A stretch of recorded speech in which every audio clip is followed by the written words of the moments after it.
Enggak, kalau sampean benarnya roh Allah yang ada Yesus itu gak ada lagi, saya yakin Pak. Tunggu dulu. Tuhan Yesus Pak langsung Deno. mati kelap di Sungai Yordan Pak. Begitu. Gantian. Pak. Tunggu dulu, Ini saya sapa katakan. dulu ini. Apakah benar ini? Karena banyak akun-akun beredar. Mudah-mudahan asli ya. Assalamualaikum Bang Suma, Gurunda. Waalaikumsalam warahmatullahi Masya wabarakatuh. Allah. Ini palsu ini, bukan suara Bang Zuma ini. Bukan ini Bang Dalbo. Coba diuji. Bukan. Coba diuji. Apakah Saya Kak dibaptis? Ros. Sebentar Bang. Saya mau uji ini apakah Bang Suma atau bukan ini Bang. Iya. Sewaktu Yesus disalib, apakah dibaptis, apakah Allah ikut terbaptis? Tidak. Tidak. Kan aku adalah satu. Satu pengajaran bukan satu wujud. Oh begitu. Jadi bukan berarti Yesus tidak dibaptis, Allah tidak dibaptis ya? Mana ada Tuhan dibaptis? Baptis itu manusia. Oh manusia. Katanya Allah Pak. Manusia. Sebentar Pak Palopo. Yesus. Ya, Ini silakan ini Bang. kayaknya Dijelaskan bukan dulu. suara Bang Zuma ini Pak Palopo. Bukan suara Bang Zuma ini.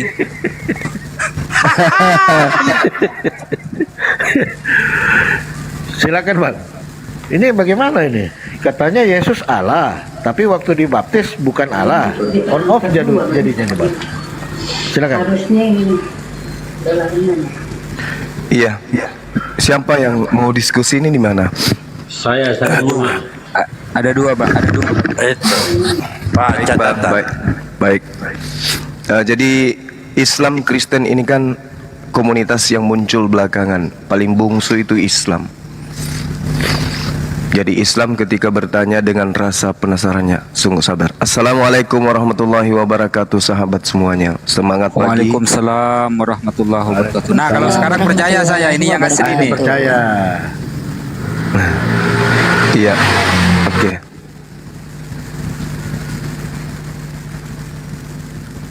Oke, lanjut ya. Jadi gini, Lanjut Gurunda. baik. Islam jujur dalam hal ini menyikapi tentang konsep ketuhanan yang diajarkan oleh Bani Israel. Bagaimana kemudian Al-Quran datang menguraikan Tuhan itu satu, para nabi itu bertauhid, mengajarkan kemudian Abraham, Isa, Yakub, Daud, Salomo, Musa, Yesus mengajarkan kepada hakikat yang satu, yaitu pencipta langit dan bumi yang mereka sebut dengan esensi yang maha suci lagi maha tinggi yang maha besar. Lalu kemudian Islam mendudukkan perkara itu dalam koridor yang tidak pernah berubah, tetap tauhid, dan mendudukkan Yesus yang juga disebut Nabi Isa di dalam internal Islam sebagai jalan keselamatan bagi Bani Israel menuju kepada hakikat yang satu. Nah, kemudian Indonesia merdeka, berhadapanlah antara Islam dan Kristen, berbicara mengenai konsep ketuhanan. Nabi bagi Islam dianggap Tuhan bagi Kristen. Nabi bagi Islam dianggap anak haram bagi Yahudi. Nabi yang mulia bagi Islam dianggap manusia sekaligus Tuhan yang terkutuk di Kristen. Nah, sekarang kita mencari pola kebenarannya. Maka ada dua hal, yang pertama tentang Tuhan, yang kedua utusan Tuhan. Cakupan daripada pengajaran para nabi, siapapun itu, bahkan termasuk Yesus, Tuhan itu tidak tersentuh oleh keadaan makhluk. Tuhan tidak tersentuh oleh tataran kehidupan makhluk. Jadi Khalik sang Tuhan tidak bisa kemudian masuk ke ranah kehidupan makhluk. Itu ajaran para nabi, termasuk ajaran Yesus. Bapa yang mengutus aku kamu tidak pernah melihat, dan suaranya pun tidak bisa kau dengarkan. Itu poin pertama. Nah sekarang saudara kita Kristen, kita hargai itu iman mereka, bahwasanya Tuhan yang mereka sebut dengan Theos atau Bapa, yang adalah firman kemudian menjadi daging. Itu konsep Kristen, itu dibungkus, bawa pulang, jangan mau dirubah. Nah sekarang kita tanya kepada Yesusnya sendiri, kesaksian Yesusnya terkait dengan imannya umat Islam dan imannya saudara kita Kristen. Wahai Yesus, man anta, siapa engkau? Apa jawaban Yesus? Itu Jawaban Yesus ini yang harus kita garis bawahi, tanda petik, kita imani. Karena Tuhan mengatakan begitu besar kasih Tuhan akan dunia ini, Dia kemudian menganugerahkan anaknya yang tunggal, supaya mereka yang percaya tidak binasa, melainkan mendapatkan hidup yang kekal. Lalu kemudian, inilah anakku yang kukasihi, kepadanya aku berkenan, dengarkanlah dia. Berarti polanya yang harus didengar adalah Yesus. Nah, mungkin dari teman kita Kristen, kita ingin mendengarkan apa yang Yesus katakan tentang dirinya ketika ia datang ke Bani Israel.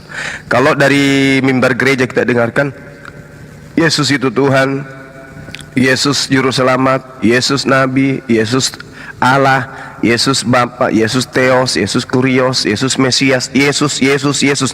Itu dari gereja, kita hargai. Sekarang dari lisan saudara-saudara kita Kristen, kita ingin tahu, aku adalah, aku Yesus berkata kepadamu, aku adalah titik-titik. Silakan, siapa yang ingin jujur duluan? Mangga.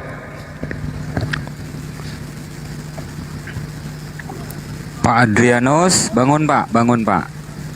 Aku adalah jalan, kebenaran, dan hidup. Tidak ada seorang pun yang datang kepada Allah tidak melalui aku. Begitu kata Tuhan Yesus, Bang Juma. Iya. Iya, dah. Nah, sekarang begini.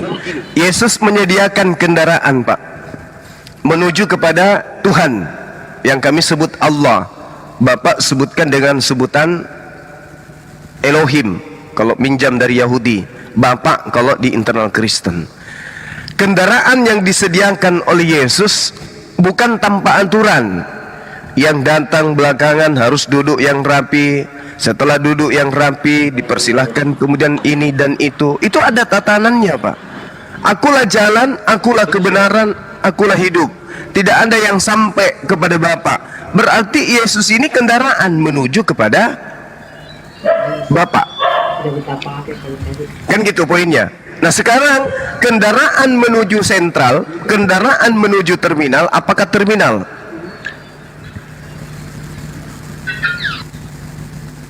Coba ulang pertanyaannya.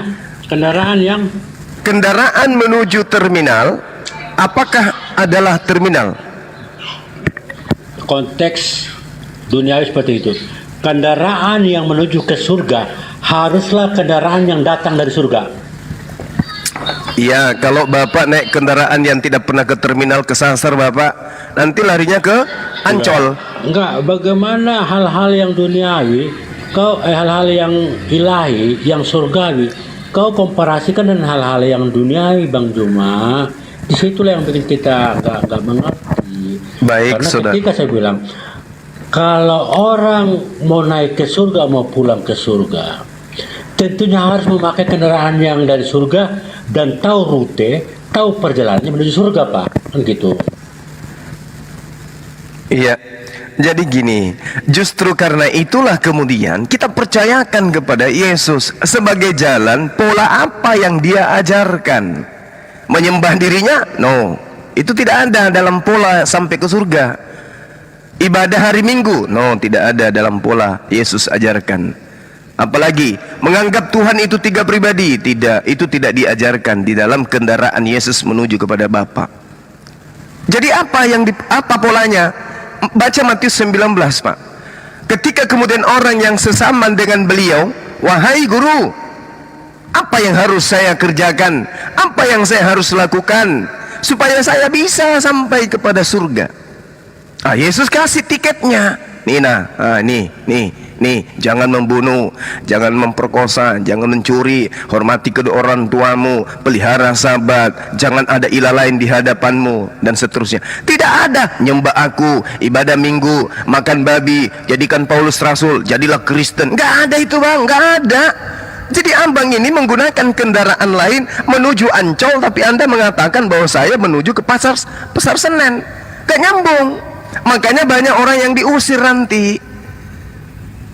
Banyak yang diusir. Coba, ada tidak ketika Yesus ditanya, wahai guru, apa yang harus saya lakukan supaya saya bisa memperoleh hidup yang kekal? Coba, ada nggak konsep Kristen masuk di dalam jawaban Yesus itu? Contoh, sembahlah aku. Kan nggak ada. Kristen sekarang menyembah Yesus karena menganggap Yesus itu adalah Tuhan. Kalau polanya yang dimaksud akulah Tuhan di sini adalah ajaran Roma, cocok. Ajaran Romawi kuno pas, Yunani kuno pas, Mesir kuno yes, India kuno yes, itu cocok. Theos, dewa, nusul menjadi manusia, Brahma turun jadi Krishna, cocok dia. Hercules, Jupiter turun jadi Zeus, cocok. Tapi kalau pola yang diajarkan oleh Yesus, Elohim, Hashem, Adonai, itu tidak pernah kemudian menjadi makhluk. Gak pernah. Makanya orang Yahudi sampai hari ini tidak pernah mengakui Kristen itu sebagai bagian dari Yahudi, nggak pernah. Malah dianggapnya bidat, Abu Dasrah, orang yang najis. Itu loh Pak bahayanya. Nah, oleh karena itulah kemudian benarlah Yesus itu jalan, Yesus itu kebenaran, Yesus itu hidup. Dalam artian yang dimaksud di sini adalah nabi yang datang kepada Bani Israel. Kami umat Islam beriman ke situ. Nabi Isa adalah jalan kebenaran dan hidup. Orang-orang Yahudi Pak yang taat kepada hukum Taurat, tapi ketika Yesus datang mereka menolak Yesus. Percuma mereka taat Taurat, percuma mereka menjalankan Sabat, percuma mereka menjalankan semua syariat-syariat yang diajarkan 613, percuma kalau tidak menerima Yesus sebagai Mesias, percuma. Maka intinya begitu Yesus datang, mereka kudu wajib hukumnya memeluk Yesus, merangkul Yesus, memuliakan Yesus, menjadikan Yesus sebagai jalan menuju kepada Elohim. Tapi kan mereka tolak itu. Muncul sekte baru dari penolakan mereka terhadap Yesus. Mereka melahirkan sebuah pengajaran yang jauh lebih sesat. Apa itu? Yesus yang mereka tolak, mereka jual ke Roma dan Yunani menjadi Tuhan. Lebih parah. Makanya di dalam Matius 23 nomor 15, celakalah engkau, wahai ahli Taurat, wahai orang Farisi, wahai orang munafik, sebab engkau menyeberangi lautan, engkau menjelajahi daratan, engkau mentobatkan Romawi Yunani masuk menjadi pengikut agamamu. Setelah menjadi pengikut agamamu, kau jadikan mereka sebagai orang neraka dan 2 kali lebih jahat daripada engkau sendiri. Jadi ada ajaran dari Yahudi, keluar dari Yahudi, membentuk sekte baru yang pengikutnya 2 kali lebih jahat daripada orang Yahudi. Sekte apa itu? Kristen. Makanya hari ini ketika saudara mengatakan Allah Bapa datang menjadi Allah Anak, nah ini dia yang dimaksud 2 kali lebih sesat. Rangkumannya aja cuma apa? Apa? Rangkumannya adalah 2 Yohanes 1 nomor 7. Penyesat antikristus itu adalah mereka yang tidak beriman, tidak mempercayai Yesus datang sebagai manusia. Titik. Itulah antikristusnya. Demikian.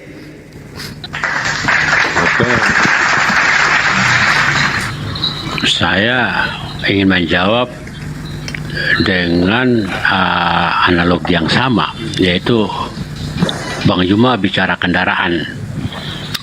Ya, konteks perjanjian lama menurut saya sudah ada kendaraan seperti itu, yaitu dengan hukum-hukum Tauratnya segala macam, bagaimana menuju keselamatan. Namun kendaraan itu mereka tidak mengenalnya, bahkan tidak mempercayainya. Oke, bahwa kendaraan itulah sebenarnya yang membawanya ke surga. Nah, keimanan saya Kristen saat ini, tentu saya tidak kembali lagi ke waktu lampau, di mana ada orang Yahudi waktu itu, ada Yesus waktu itu. Saat ini keimanan saya adalah saya sudah mendapatkan tiket naik di dalam kendaraan tersebut yang menuju surga. Tugas dan tanggung jawab saya adalah saat ini bagaimana saya tidak merusak kendaraan itu, bagaimana saya duduk diam tenang sambil menunggu saya dibawa ke surga, dan mempercayakan kepada supirnya itu Yesus sendiri. Ya, apalagi berkeinginan untuk meloncat ke kendaraan tersebut. Oke, saya nggak perlu nanya ini kendaraan terbuat dari apa, bannya karet apa kayu, AC-nya berapa apa segala macam. Saya nggak perlu gitu. Itu kenapa? Karena keterlanjutan saya mengimani Tuhan Yesus, walaupun saya tidak sejaman dengan Yesus, tidak sejaman dengan orang Yahudi. Karena apa? Keimanan saya berangkat dari ayat yang terakhir tadi yang Cuma bilang, akulah jalan keselamatan dan hidup. Itu hanya Tuhan Yesus, Pak. Dari semua nabi-nabi yang bicara begitu, nabi-nabi lain, manusia siapapun di dunia tidak ada yang bicara begitu. Yakinlah saya bahwa memang supir atas kendaraan itu untuk menuju surga. Titik. Gitu. Oke, baik. Saya menghargai, Pak, itu iman. Saya menghargai. Tataran iman saya tidak ada campur. Ada dua hal yang perlu saya sampaikan kepada Bapak. Mohon izin para guru saya yang ada di sini. Yang pertama, terkait ketika Bapak mengatakan tidak ada jalan selain daripada Yesus. Itu untuk Bani Israel pada masanya. Kenapa? Karena Yesus mengatakan akan datang roh kebenaran yang tidak berkata-kata selain daripada apa yang didengarkan dari Tuhan. Dengarkanlah dia, ikutilah dia, sebab masih banyak yang ingin aku sampaikan, tapi kalian belum sanggup untuk menanggungnya. Namun ketika ia datang, yaitu roh kebenaran, dialah yang akan membimbing kamu, mengajarkan kamu ke dalam semua kebenaran, hukum-hukum, keadilan, dan pengisapan dunia akan dosa. Itu kuncinya. Makanya kemudian ketika ia datang, apa kata Al-Quran? Dialah jalan satu-satunya. Yahdi bihil lamanittaba'a ridwanahu subulan salam. Subulan salam. Satu-satunya jalan menuju keselamatan, yaitu baginda Rasul Muhammad SAW. Ini poin. Kenapa saya katakan demikian? Karena Rasulullah Muhammad SAW lah yang memuliakan Yesus. Ingat? Yohanes 16 nomor 14, apa kata Yesus? Apabila roh kebenaran itu datang, dia tidak berkata-kata dari mulutnya sendiri, tetapi yang didengarkan dari Tuhan itulah yang disampaikan. Makanya Al-Quran 30 juz itu tidak bercampur dengan perkataan manusia. Dan ketika roh kudus kebenaran itu datang, dia akan memuliakan aku. Itu kuncinya. Sekarang kendaraan apa yang kita gunakan di dalam kehidupan kita antara Islam dan Kristen yang memuliakan oknum Yesus? Ini kendaraan apa yang kita lakukan, yang kita naiki supaya kita sampai kepada Tuhan Bapa ini? Kenapa? Karena kendaraan yang benar adalah kendaraan yang tolak ukurnya memuliakan Yesus, bukan menghinakan Yesus. Nanti kita bahas itu. Sekarang yang kedua, ketika saudara mengatakan menggunakan kendaraan Yesus, saya katakan kepada saudara di dalam Yohanes 12:48, ini sangat naif ini. Kalau Bapak menggunakan logika sehat untuk menelaah pernyataan Yesus, barang siapa yang menolak aku, barang siapa yang menolak aku, dia sudah ada hakimnya, yaitu perkataan yang aku katakan, firman yang aku katakan. Perkataan itulah yang akan menjadi hakimnya nanti di akhir zaman. Artinya apa? Pengajaran-pengajaran Yesus sebelum dia terangkat ke langit, pengajaran itulah kemudian yang akan menjadi tolak ukur keselamatan manusia. Coba, barang siapa yang menolak aku, dia sudah ada hakimnya, yaitu firman yang pernah aku katakan. Firman itulah yang kelak akan menjadi hakimnya di akhir zaman. Jadi kalau Bapak nih merasa naik di kendaraan Yesus, begitu nanti Anda turun dari kendaraannya, Anda ditanya, loh kok kamu wajahmu kok hitam, hangus, kenapa rupanya? Apa yang kamu lakukan ketika di dunia? Saya menyembahmu Yesus. Nah nanti Anda akan ditanya, yang mengajarkan Anda menyembah saya itu firman yang mana? Di mana firman yang pernah keluar dari mulut saya yang menjadi tolak ukur penghakiman yang menyebabkan Anda menyembah saya? Bukankah saya mengatakan dengan mulutku sendiri, hidup kekal itu adalah mereka mengenal Engkau satu-satunya Tuhan yang benar, dan mengenal Yesus Kristus yang Engkau utus. Satu-satunya Tuhan. Yesus hanya utusan Tuhan. Itu baru bisa lolos. Makanya di dalam Matius 27 nomor 21, banyak orang memanggil aku Tuhan, tapi tidak semuanya akan selamat, melainkan mereka yang melakukan kehendak Bapa. Nah, sekarang ada nggak kehendak Bapa agar manusia menyembah anaknya Yesus? Tidak ada. Lalu siapa yang mengajarkan Bapa menyembah Yesus? Anda kendaraannya salah, Pak. Anda salah kendaraan. Yang harusnya ke bandara, Anda pakai malah ke Pasar Senen. Tidak nyambung. Kendaraan Anda nggak nyambung. Perasaan Anda aja yang mengatakan, yes, semakin dekat bandara, sebentar lagi sampai bandara. Begitu kendaraan Anda sampai, ternyata nggak sampai ke bandara, Pak. Adanya di Mangga 3. Kan lucu, Pak. Kendaraan udah menuju ke surga, Anda sampai di sana, nggak ada lagi kendaraan lain. Mau tidak mau, enyahlah kamu daripadaku, engkau semua pembuat kejahatan. Itu, Pak, polanya sangat sederhana sebenarnya. Silakan.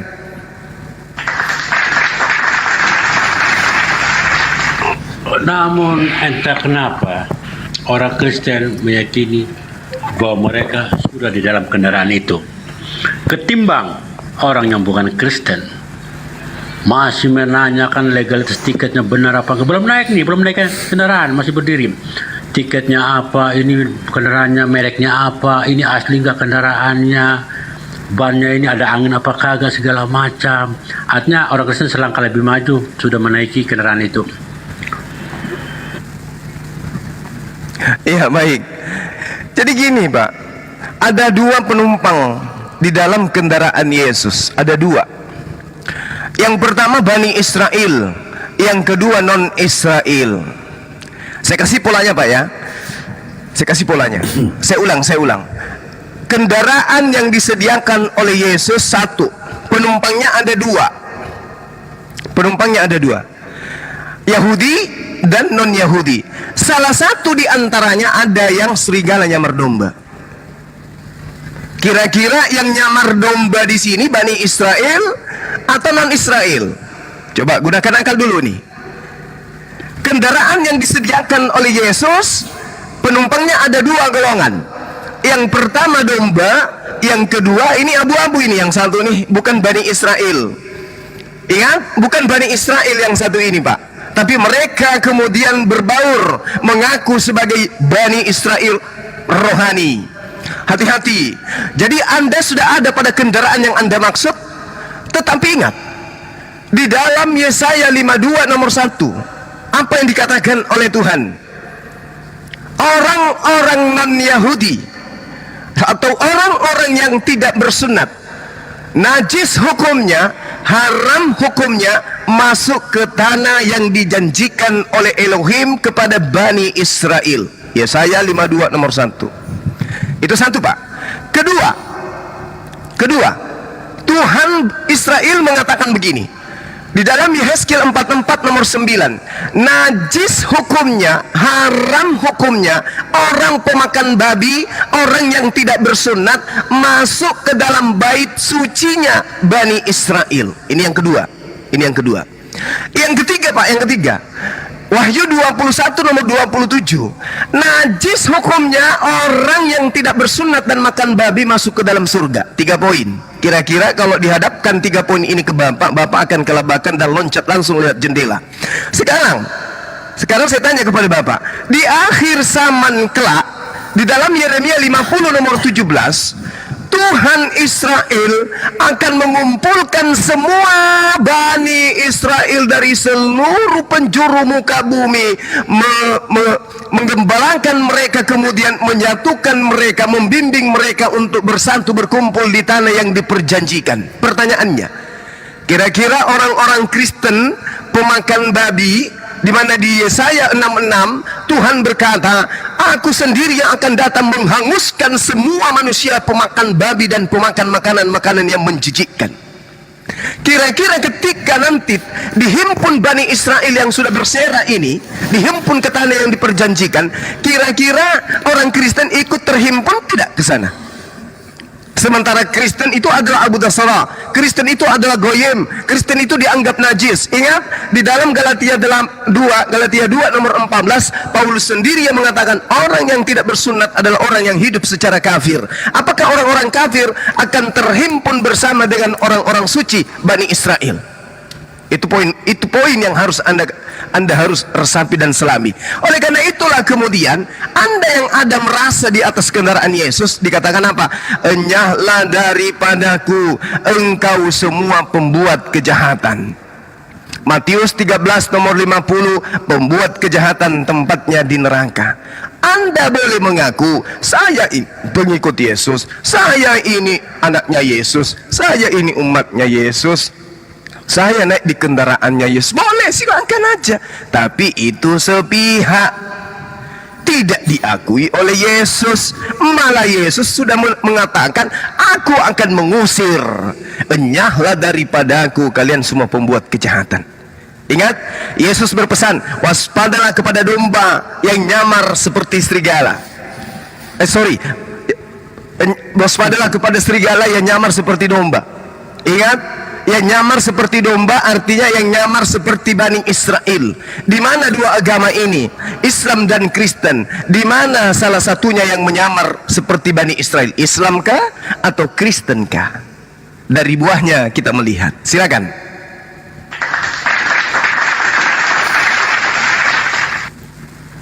Oke Bang Juma, tadi Bang Juma nyinggung konteks perjanjian lama yang mana saya dari awal katakan tadi bahwa keimanan dasar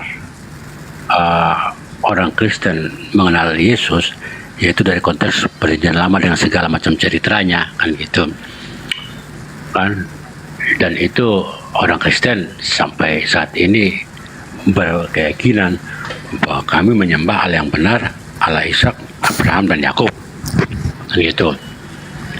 Nah, orang Yahudi ya, hukum Taurat itu banyak Pak. Ada seperti Bapak yang sudah sebutkan tadi itu, kalau menurut pengetahuan itu sekitar 613 selain hukum yang ke-10 hukum itu ya. Itu pun Pak, di dalam pelaksanaannya tidak semua orang Yahudi ya bisa dan mampu melakukan hukum Taurat itu.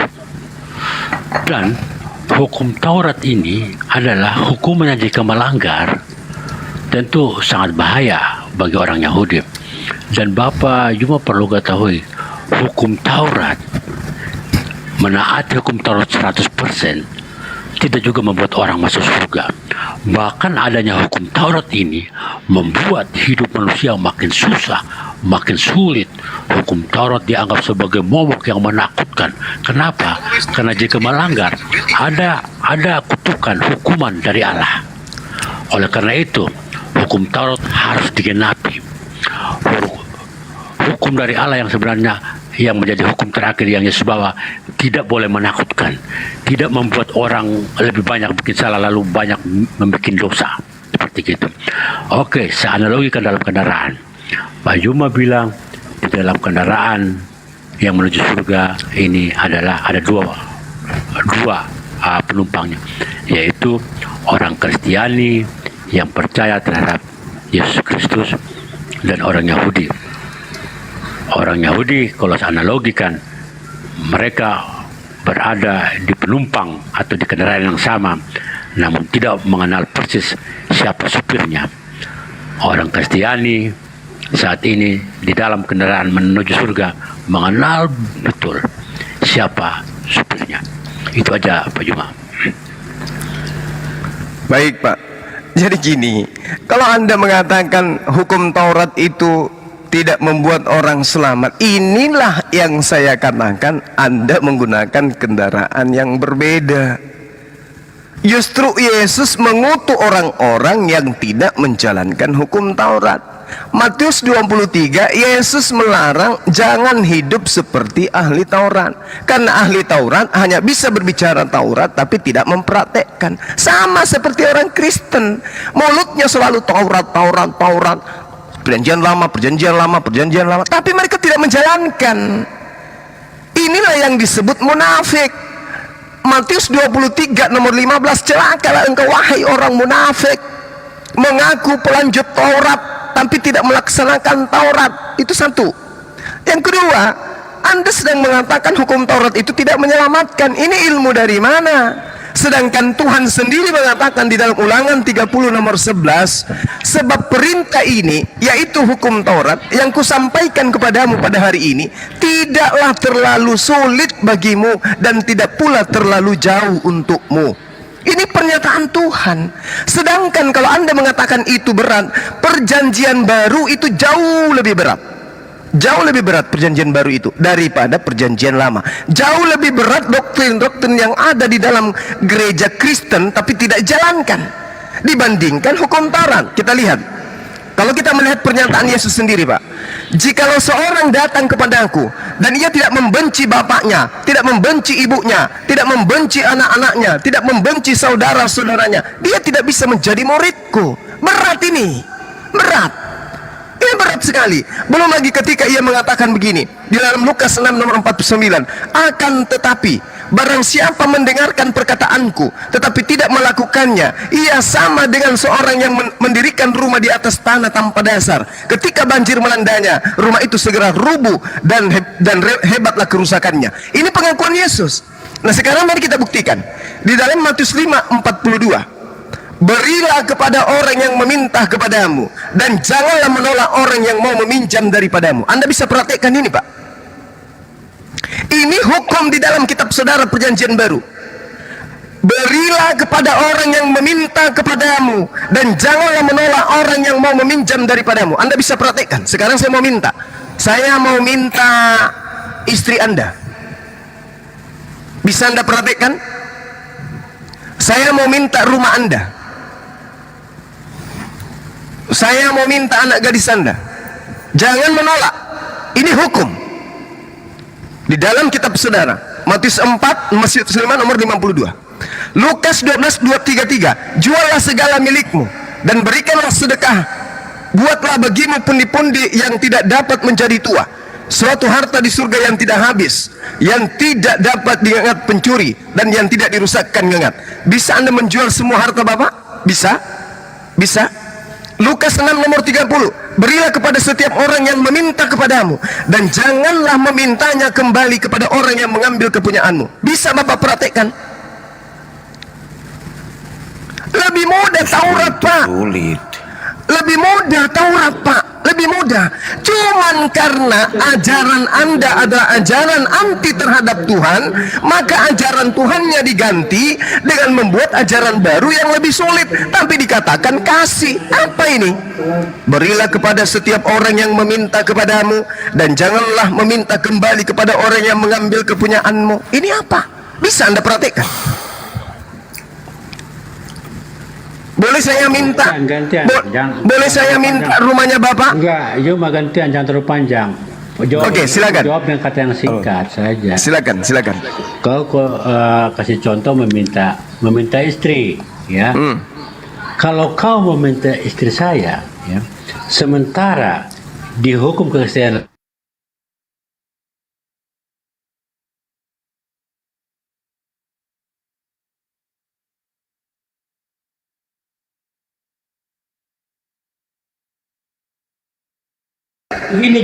begini kok konteksnya begini, ya. Jangan Tadi katanya menginginkan tidak. istri orang lain. Itu di mana tertulis? Itu tertulis di mana? Kepunyaan orang lain atau pokoknya larangannya begitu, jangan menginginkan istri orang lain. Itu tertulis di mana, Pak? Itu tertulis di mana? Di perjanjian lama. Di hukum Taurat. Bukankah hukum Taurat sudah batal? Dengan potong. Iya, silakan. Jika kau menyampaikan contoh hanya untuk menguatkan argumenmu, bagaimana kalau saya minta istrinya? Berarti pemahaman. Kenapa? Ini bukan ajaran saya, Pak. Enggak. Kau kan bilang, bagaimana kalau saya minta istri Anda?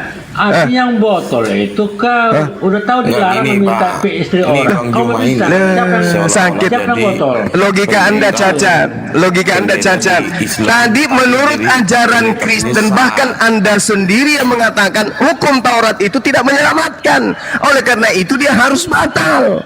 Makanya di dalam kitab saudara Efesus 2 nomor 15, dengan matinya Yesus, dia telah membatalkan hukum Taurat beserta segala perintah yang ada di dalamnya. berarti tidak berlaku lagi perintah itu. Makanya saya sabar dulu, saudara progres. Sabar, nanti giliran Anda saya terapi. Sabar dulu. Ketika di dalam kitab saudara dikatakan Lukas 6 nomor 30, berilah kepada setiap orang yang meminta kepadamu dan janganlah meminta kembali kepada orang yang mengambil kepunyaanmu. Sekarang saya minta bini Anda, bisa enggak? Kalau kau minta bini saya, otakmu yang nggak jelas gitu. Enggak, kebetulan saya butuh cleaning service, Pak. Saya butuh cleaning service. Saya minta istri Anda, saya mau jadikan cleaning service di kantor saya. Boleh enggak? Boleh. Boleh. Itu dari sisi Ya, kemanusiaan. dan Bapak jangan lagi minta kembali istrinya ya, karena di sini dikatakan kepada orang yang mengambil kepunyaanmu jangan kau minta kembali. Boleh ya? Woi, pikiran sempit. Jadi cleaning service istri saya bukan berarti milikmu seutuhnya. Oh, tidak bisa. Dalil kitabnya Ya, saudara itu mengatakan soalnya- janganlah meminta kembali. Datanya mengatakan janganlah meminta kembali. Saya mau jadikan istri Anda, anak-anak Anda sebagai cleaning service di kantor saya. Boleh? Ngomong pasang jebakan begini kayak anak kecil ngomong. Ini dalil kitab suci katanya. Atau dirobek aja ini dalilnya, di Tipex. Jumanya yang mana? Di Tipex. Liar. Enggak bisa. Anda tadi yang menghujat hukum Tuhan dengan mengatakan tidak ada orang yang selamat karena menjalankan hukum Tuhan. Sekarang kita pakai hukumnya Lukas. Bisa enggak hukumnya Lukas yang hukum manusia ini kita pakai? Begini Bang Juma, dengar dulu sedikit Bang gantian. Sebentar lagi saya akan datang ke rumah Anda, minta rumah Anda, boleh? Orang Kristen saat ini begitu Tuhan Yesus selesai dengan karya penyelamatannya, sudah mati di tiang salib, sebagaimana pada Taurat. Jangan kau salahkan juga, jangan kau bertanya kenapa hidup orang Kristen saat ini tidak lagi mengikuti hukum Taurat. Tapi hukum Lukas, betul? Batal yang sendiri. Sekarang yang Anda ikuti hukum Lukas, betul? Hukum Lukas, Yohanes. Sekarang saya minta, boleh enggak saya minta istri Anda dan anak-anak Anda, boleh enggak? Dengar abang ngomong saya nggak potong. Dengar. Jangan curhat soalnya, kita berbicara mengenai kebenaran. Jangan curhat. Bukan curhat. Ini pikiran yang keluar dari saya ketika saya mendengarkan penjelasanmu. Ini dalil ini saudaraku, dalil Lukas 6:30 ini dalil. Ini belum seberapa ini baru kulit-kulitnya, belum saya ambil isi intinya di dalam. Begini Juma, kau omongnya aja yang banyak, intisarinya nggak ada, faedahnya apa? Lukas 6:30, coba Anda yang menarasikan, silakan. Saya sudah bilang, kami ini setahap lebih maju, kami sudah ada di dalam kendaraan menuju surga itu. Sementara Kalau mau ke surga menurut Lukas, Anda harus memberikan semua yang saya minta dari Anda, baru bisa Anda ke surga. Bang Juma udah ada kendaraan. Boleh nggak saya minta giginya, Pak? Gigi yang di depan dua biji. Ambil. Kumisnya boleh saya minta, kumis, hidung, mata bisa? Boleh. Ini ajaran apa ini? Ini nih. Tapi kan kau tidak meminta juga faktanya kan itu. Saya minta Pak, ini disaksikan oleh ribuan orang. Saya minta 2 biji giginya Pak Andrianus. Kapan Bapak bisa serahkan? Datanglah ke sini kapan? Enggak, Anda kirim aja dan saya kasih alamat. Saya minta giginya Anda. Boleh ya? Kalau meminta itu kan hal yang wajar. Iya, makanya saya minta giginya 2 biji yang paling depan. Sekarang kamu Perbandingannya sendiri nggak juga imbang. kalau ada Kapan bisa Anda kasih ke saya giginya, Pak? kamu langsung kasih nggak? Nggak imbang perbandingannya Bang. Loh, ini dalil kitab saudara. Anda membunuh dan menghakimi firman Tuhan yang ada di dalam kitabnya Bani Israel dengan mengatakan tidak lagi berguna itu, tidak ada yang diselamatkan katanya. Iya. Sekarang yang berguna adalah perjanjian Lukas. Saya minta Anda mempertanggungjawabkan ini Lukas 6:30. Kan Tuhan di dalam hukum Taurat Ulangan 30 nomor 11 dikatakan, sebab perintah hukum Taurat yang kusampaikan kepadamu pada hari ini tidaklah terlalu sukar. Tapi orang Kristen mengatakan sukar. Tidak ada orang bisa selamat dengan hukum Taurat. Maka kalau begitu mari kita buktikan. Lebih nyaman tidak ajaran Lukas ini, perjanjian Lukas? Saya minta gigi Anda aja, bukan mata, gigi Anda 2. Bang Juma dengar dulu. Oke, jangan gantian kamu Bang dulu yang Juma. ngomong. Kapan bisa Anda kasih giginya ke saya?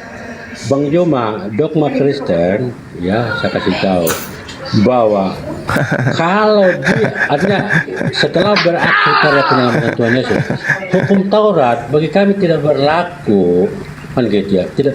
Lah, Kalau kami Bapak masih Andrianus, dengar, Enggak, silakan, dengar dulu.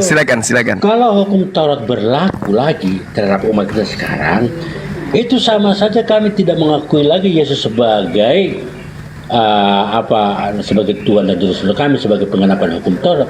Untuk apa kami meyakini Tuhan Yesus yang memudahkan yang memilih kami masuk surga, tetapi masih mengikuti hukum-hukum dunia, hukum Taurat itu yang secara manusiawi itu memang tidak sanggup.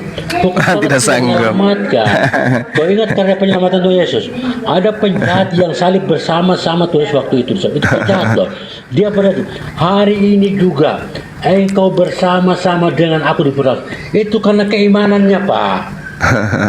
Begitu. Sekarang saya tanya, Anda mengatakan hukum Taurat tidak berlaku lagi bagi kami. Emang hukum Taurat itu untuk Anda? Ya. Hah? Hukum Coba pakai logikanya. Apakah hukum Taurat itu untuk Kristen? Jawab. Hukum Taurat bagi kami adalah pondasi untuk mengenal kedatangan Yesus Kristus. Ngawur. Sekarang saya ulang lagi. Hukum Taurat itu apakah untuk jangan menipu di sini, Pak. Tidak ada yang bisa Anda tipu di sini. Jangan Anda menipu di sini. Hukum Taurat itu untuk Bani Israel. Kenapa Anda mengatakan hukum Taurat itu nggak berlaku lagi bagi kami? Ente siapa, kumis? Ente siapa? Ente Bani Israel. Ya kau juga siapa? Nah, saya tidak mengaku kalau hukum Taurat itu untuk saya. Ya, keyakinan saya mengatakan. Lah, itu keyakinan Anda, tapi faktanya hukum Taurat hanya untuk Bani Israel. Inilah yang dikatakan serigala nyamar domba. Hukum Taurat itu untuk Bani Israel, Pak. Enggak perlu sunat. Hukum Taurat itu untuk Israel. Ya Allah ya Karim. Pengetahuan untuk kami mengenal dosa. Itu Cuma semau-maunya ini. Sekarang saya tanya, saya ulang pertanyaan saya. Kalian dua orang, dengarkan saya. Hukum Taurat itu diwahyukan kepada Nabi Musa. Dengarkan. Wahai korban dewa Molok, dengarkan. Wahai korban dewa Molok, dengarkan. Dengarkan pertanyaan saya dulu, baru Anda menjelaskan. Dengarkan. Apakah hukum Taurat itu diperuntukkan untuk orang Kristen, non-Yahudi? Jawab, jangan pakai bohong, silakan. Hukum Taurat itu turun kepada Musa. Siapa yang mengimani Musa? Saya tanya, jangan pakai jurus Paulus di hadapan saya. Pertanyaan saya, hukum Taurat itu apakah diperuntukkan untuk non-Yahudi? Jawab. Hukum Taurat itu turun kepada Musa. Ya, siapa yang mengimani Musa berarti berlaku untuknya. Nenekmu kiper, kau jangan pakai jurus gerejamu di sini. Jangan pakai jurus gereja di hadapan saya. Saya ulang lagi. Ini yang ketiga kalinya. Apakah hukum Taurat itu diwahyukan oleh Tuhan kepada Musa untuk seluruh umat manusia? Jawab. Untuk orang Yahudi. Taurat itu Untuk orang Yahudi. Progres sudah dijawab sama Bang Kumis. Untuk orang Yahudi. Apakah kalian orang Yahudi? Turun kepada Musa. Apakah kalian host diturunkan dulu ini manusia panuan. Diturunkan dulu. Ini yang setuju. Turun. Host diturunkan dulu. Bang Kumis, Anda sudah mengaku bahwa hukum Taurat itu untuk orang Yahudi. Lalu kenapa Anda mengatakan hukum Taurat itu sudah tidak berlaku bagi Anda? Yahudi atau Israel, karena itu kalau Yahudi kan baru sekarang aja, Israel lah itu, ya. Gimana? Apakah Anda orang Israel? Israel rohani, Yahudi rohani. Kenapa tidak menjadi mungkin? Kenapa tidak menjadi mungkin? Inilah yang disebut serigala berbulu domba. Di mana Anda mendapatkan istilah Israel rohani itu dari mana? Dari mana Anda mendapatkan julukan Israel rohani? Jawab. Bang Juma, dengar. Aku menyadari. Aku KTP Indonesia, Bapak. Oke. Tapi ya, KTP Indonesia. Tapi keimanan saya berdasarkan Alkitab. Di dalam Alkitab itu ada hukum Taurat, ada perjanjian lama, ada perjanjian baru. Itu karena agama Anda mengambil kitabnya orang. Bukannya agama lo. Apa yang diambil dari Al-Quran, dari Torah dengan Al-Quran? Ya itu Ada? aku sering dengar Ada? di Komal bahwa hukum-hukum di Al-Quran itu resapan semua dari cerita-cerita di Nenekmu kiper, udah. Ya, sunnah. Memang kau lihat, Puasa, memang saudara segala lihat macam. ada di Al-Quran. Memang saudara lihat ada di Al-Quran ditempelkan kitab perjanjian lama. Ada? Enggak lihat, dengar. Enggak ada. Saya Sudah. belum pernah baca. Sekarang saya tanya sama Anda KTP Indonesia. Apakah Anda Bani Israel? Bukan. Bukan. Iya. Lalu kenapa Anda mengatakan hukum Taurat tidak berlaku lagi bagi Anda? Tapi kalau saya bilang saya Israel rohani, Yahudi rohani, kenapa tidak menjadi masuk akal buat Anda dalam hal keimanan? Karena tidak ada istilah Israel rohani, Apa Paman. katamu saja, apa katamu? Loh, Bagi nggak aku bisa. ya. Sekarang coba Anda tunjukkan ke saya di kitabnya Yahudi ada yang disebut Israel rohani. Di mana tertulis?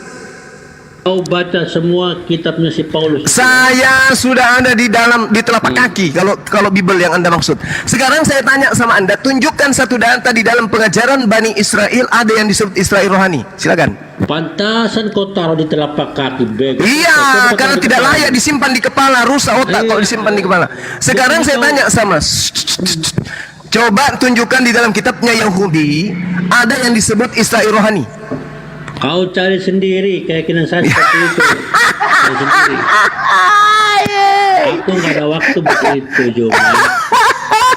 Saya ini udah jadi orang Kristen, Juma. Sementara ini udah mati. Bukan tugas dan tanggung jawab saya mempelajari bagaimana ini. Anda ditertawakan 1.800 orang. Anda ditertawakan ngaku-ngaku Israel rohani ngaku-ngaku. Anda mengatakan hukum Taurat itu tidak berlaku lagi bagi kami. Kami siapa? Dia mengjawab. Silakan. Lucu, Anda lucu. Silakan. Emang lucu kedengarannya, aneh. Memang menyikapi, memahami, mengetahui rahasia ilahi itu memang rahasia ilahi Indosiar. Nggak segampang itu. Allahu Akbar. Bagaimana kami orang Kristen harus menderita?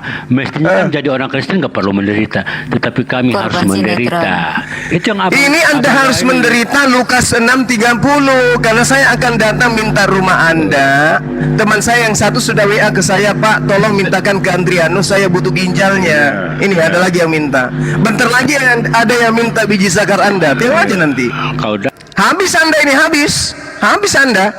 Lukas 6:30, berilah kepada setiap orang yang meminta kepadamu, dan janganlah meminta kembali kepadanya, kepada orang yang mengambil kepunyaanmu. Habis ini, hati-hati. Saya akan minta rumah, saya akan minta alis Bapak. Kebetulan saya lagi ngecat rumah, kuas saya habis. Saya akan minta bulu kumis Bapak untuk jadikan kuas. Gimana Pak? Ini lebih berat daripada hukum Taurat.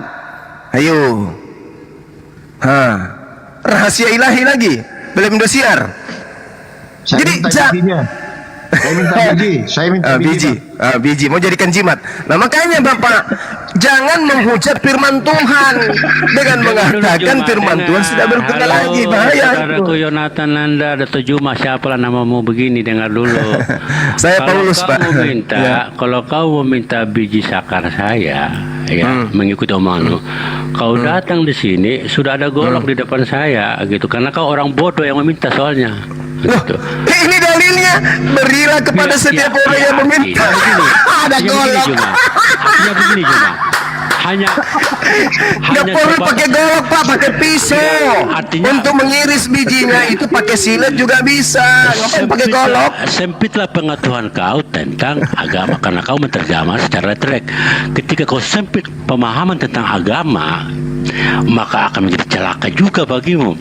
Bagaimana mungkin Matius 5 tanpa ini segala macam 42 mau minta biji, berilah kepada orang yang meminta kepadamu, janganlah menolak orang yang mau meminta kepadamu. Matius 5:42. Ini dalil, Pak. Seperti itu, kau jangan mengaplikasikan dalam kehidupanmu sehari-hari seperti itu, bahaya. Lalu apa maksud dari data ini, Pak? Apa maksudnya? Ya itu pengajaran, itu pengajaran Pengajaran. cuma.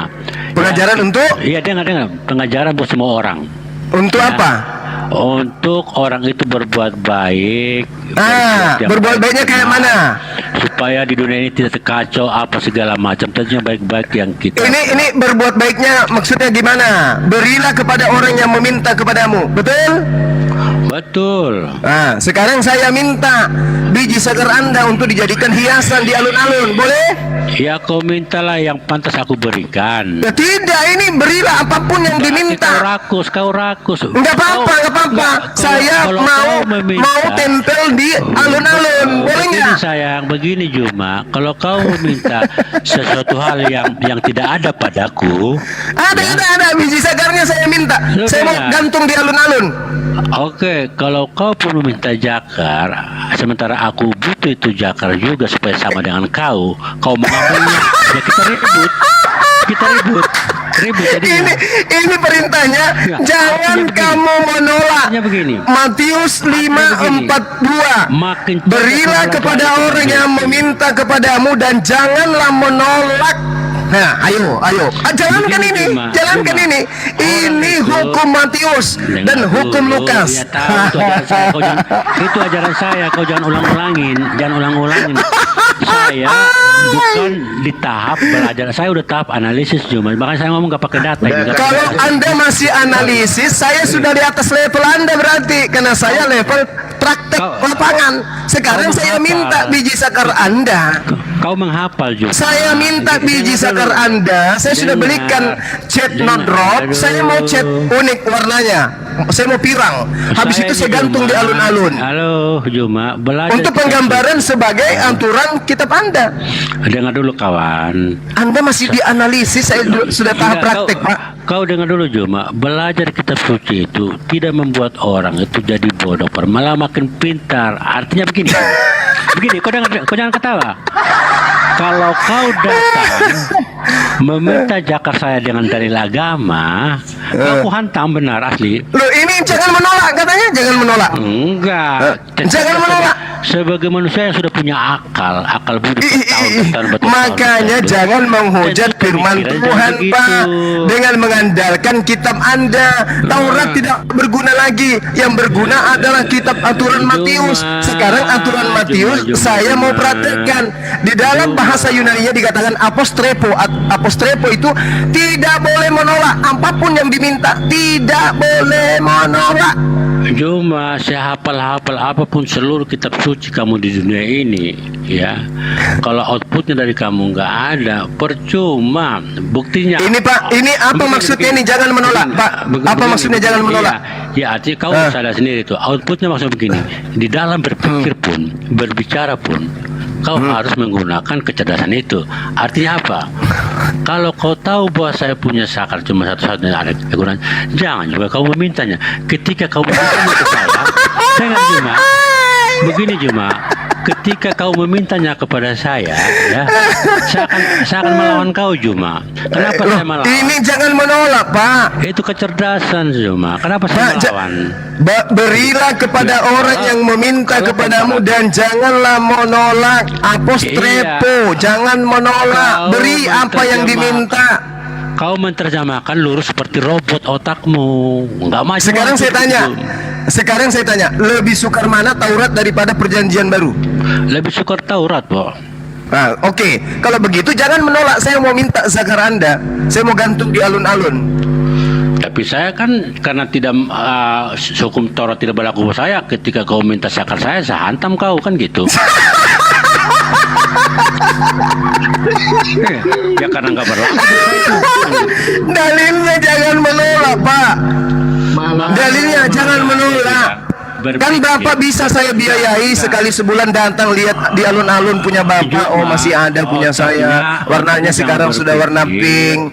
Tahun baru pas malam tahun baru saya ganti warnanya warna merah. Anda bisa datang. Anda bisa datang melihatnya lagi. Jangan semua konsep agama kau masukin ke kepalamu. Seolah-olah kau kayak robot. Ini dalil, Pak. Iya, semua cara kerja otak itu kayak robot, Bang. Nggak bisa. Jadi dalil ini nggak bisa dipakai. Jadi kalau robot bisa dimati, mau pintar bagaimanapun itu robot tetap bodoh. Kalau pembuat Oke, robotnya oke. hancurin. Sekarang kalau saya ke rumah Anda minta 1 kursi, Anda kasih nggak? Pakai hukum Taurat, gua kasih. Kebetulan gua ada Nggak, kursi. bukan hukum Taurat ini. Matius 5:42, berilah Iya, kepada iya. orang yang meminta kepadamu, janganlah menolak. Saya minta kursinya 1, dikasih nggak? Kasih dong, gua banyak kursi ini. Alhamdulillah. Kalau saya minta biji sakarnya, dikasih nggak? Nggak mau, gua bantai lu. Hai, Anda ini gimana sih? Ini dalil kitab suci Anda loh, abangku. Juma, kenapa gua nggak mau kasih Juma? Ini barang gua pakai untuk produksi manusia, Juma. Cerdas kan? Kenapa saya nggak kasih Juma? Ini barang saya pakai bukan untuk cari manusia. Tapi Lukas kalau kau juga 6 memaksa, nomor 30, berilah kepada setiap orang yang meminta kepadamu dan janganlah memintanya kembali. lu minta Gimana kursi, lu minta kursi gua. Artinya kau juga meminta sama orang yang mampu memberi gitu loh. Jangan kau meminta sama orang yang tidak mampu. Nggak bisa Nah, Juma. ini kan perintahnya, juallah segala Iya, milikmu. itu universal, standar kekristenan itu perintahnya. Lukas terlalu 12:33, juallah segala milikmu. Dengar Oh, sekarang gini, saudaraku. Standar kekristenan itu terlalu tinggi, itu standar ilahi, bro. Juallah segala milikmu. Sekarang kira-kira berapa harga zakat Anda? Biar saya tawar. Tuhan Yesus dia sudah tahu bahwa mungkin nggak akan memberikan, tapi dia memberikan standar yang tinggi, Pak. Lukas 12:33, juallah segala milikmu dan berikanlah sedekah. Dengar saya. Ketika kitab Yahudi atau Tuhan Yesus sebagai penggenap memberikan standar kualitas, standar patokan SOP-nya untuk hidup, ya bukan Tuhan nggak tahu bahwa memang standar tingginya itu supaya manusia tidak boleh melebihi itu, gitu loh. Ya udah, kalau saya minta istrinya gimana? Jangan nanti. Kenapa? Nanti sama aku siapa dong? Ya, itu dia sama saya. Gitu. Jadi hukum Taurat itu, Bang, lebih mudah daripada hukum yang ada di kitab saudara. Justru Hanya karena saja, dengar. Justru karena sukarnya itu mendapatkan upah atau kesengsaraan bagi orang yang melakukan, artinya tidak gampang. Ada penggenapan. Iya. Hanya Yesus lah satu-satunya jalan untuk menuju ke surga.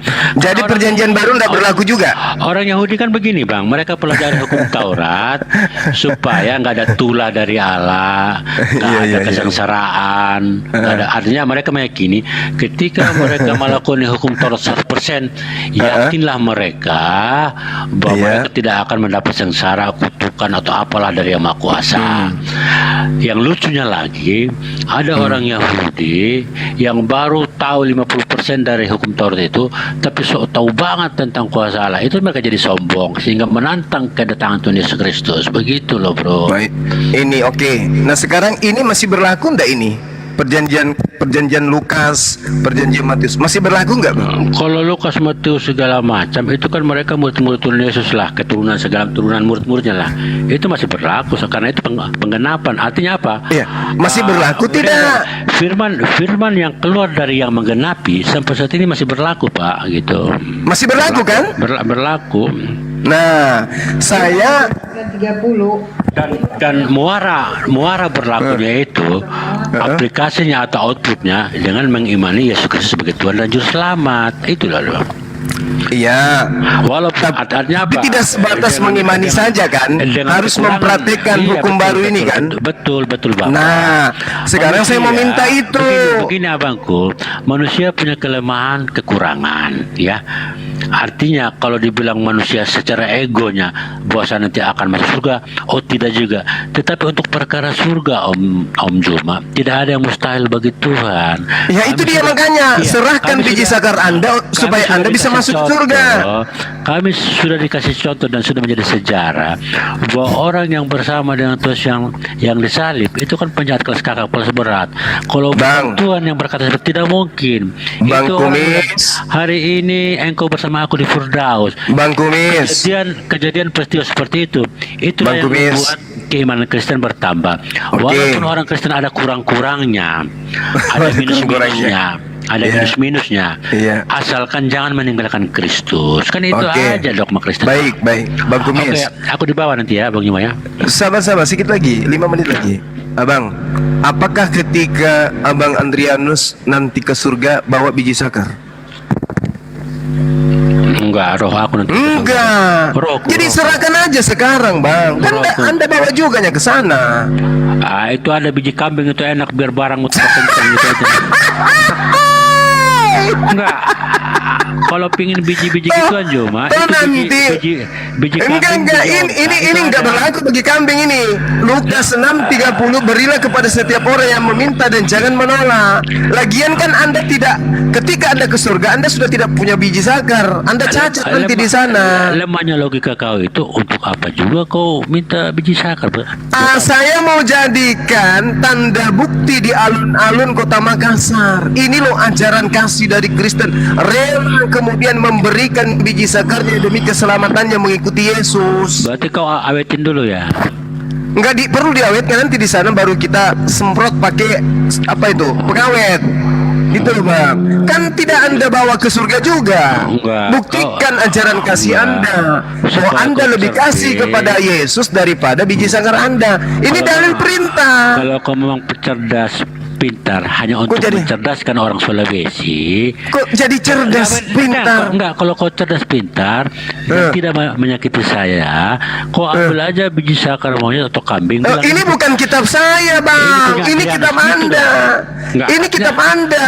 Kau kan Jangan pakai mengaplikasi- tipu-tipu, Enggak, nggak begini, bisa. Kau kan mengaplikasikan dalam kehidupan kamu sehari-hari. Loh, Katanya Anda yang harus mengaplikasikan. Ini bukan kitab saya. Kenapa jadi saya? Perlu aku ikutin kau? Loh, ini kau kitabnya. berapa- Jangan Enggak, ikuti saya. Ikuti kitabnya. Sadarilah posisimu. Ikuti Bahwa kitab kau- saudara. Begini, Juma, Anda Juma. yang harus sadari Juma, posisi. halo. Anda itu penganut Halo, perjanjian kawan. Lukas. Cuma sadarilah posisimu bahwa kau bukan pengajar iman saya dan kau bukan juru selamat saya. Jadi nggak usah bercapek-capek begitu. Ini sayang. kitab saudara, Bang Iya, Kumis. biarkanlah aku Kenapa gitu. Anda tidak beriman kepada kitab saudara setelah Anda menghujat Biar- kitabnya Yahudi? biarkanlah aku itu yang memperkenalkan Berarti ini namanya agama tipu-tipu. Terserah Ada lu. tertulis di dalam kitabnya, Terserah. tidak dipraktekkan. Berilah kepada setiap orang yang meminta kepadamu, janganlah meminta kembali. Saya minta biji sakar Anda, boleh enggak? senggol sedikit di Kristen. Senggol tidak pernah sedikit. Iya, Kekristenan tidak pernah diajarkan untuk menipu. Tapi Lah, ada kalau agama ini lain. apa ini? Ini Ada apa agama ini? Lain, ada agama Apa nih lain. kalau bukan menipu? Ada agama lain mengajarkan menipu. Kan Oke, saya buktikan ya. Di dalam kitab saudara perintah menipu. Kita lihat di dalam Filipi 1 nomor 18. Mampus. Nah, kita lihat. Anda mengatakan jangan Kalau menipu. capek, ntar gue bikin kopi dulu, capek banget gue nih. Ya, jangan turun dulu. Ini saya bacakan dulu kitabnya. Aku mau Tetapi masak tidak air dulu, mengapa. bentar. Bentar ya, Sebab bagaimanapun juga Kristus diberitakan dengan maksud menipu, mengelabui ataupun jujur, saya tetap berduka cita. Propasis. Propasis artinya apa? Mengelabui, alasan palsu, dalih yang dibuat-buat, semangat dusta. Itu propasis. Jadi diajarkan Anda itu melakukan semangat kebohongan demi untuk menjajakan Yesus. Filipi 1:18 itu perintah, Bang. Buka. Oke, silakan Anda buka. Buka aja sendiri. Coba Anda lihat di sana propasis. Bang, aku perangkat cuma satu nih. Enggak, kalau aku buka nanti enggak apa namanya? Ada yang bisa buka kamera, tetapi tidak mengapa, sebab bagaimanapun juga Yesus Kristus diberitakan baik dengan maksud propasis. Propasis itu semangat palsu, alasan yang dicari-cari. Filipi 1:18. Filipi 1:18. Assalamualaikum Pak Desugi. Waalaikumsalam. Pak Desugi, assalamualaikum. Mengelabui. Allahu Akbar, Masya Allah. Pak Desugi. Masya Dinda Neplos, monitor dek. Siap Sensei. Tolong kirim kontainer ke Makassar untuk muat biji zakar, karena kita akan minta banyak biji zakar dari teman-teman kita orang Oten. Ya.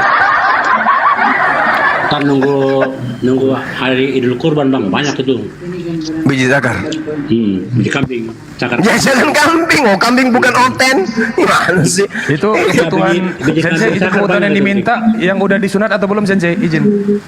Yang jangan disunat lah. Oh. Yang masih berkuluk.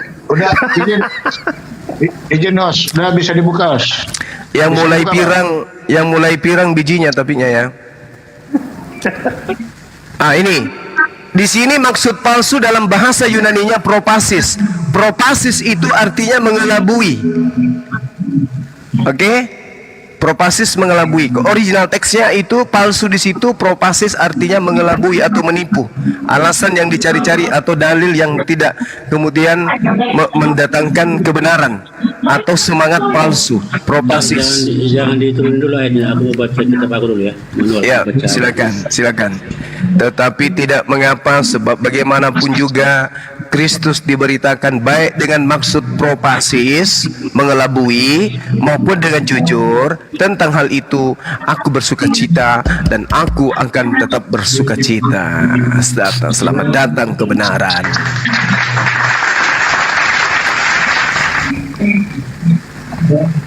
Oke? Udah siap ini dipotong, goloknya udah siap?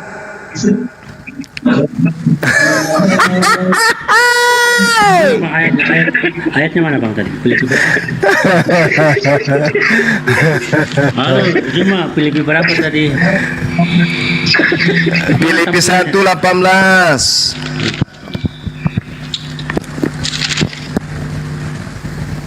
Anda mengatakan kitabnya orang Yahudi nggak berlaku, nggak ada yang selamat. Yang selamat karena menjalankan hukum Lukas, hukum Markus. Nah, kita pakai hukum Lukas. Berilah kepada setiap orang yang meminta kepadamu, janganlah memintanya kembali. Nah, saya minta biji zakar Anda. Kalau bulunya udah putih boleh bang. Boleh, nanti tinggal dicet.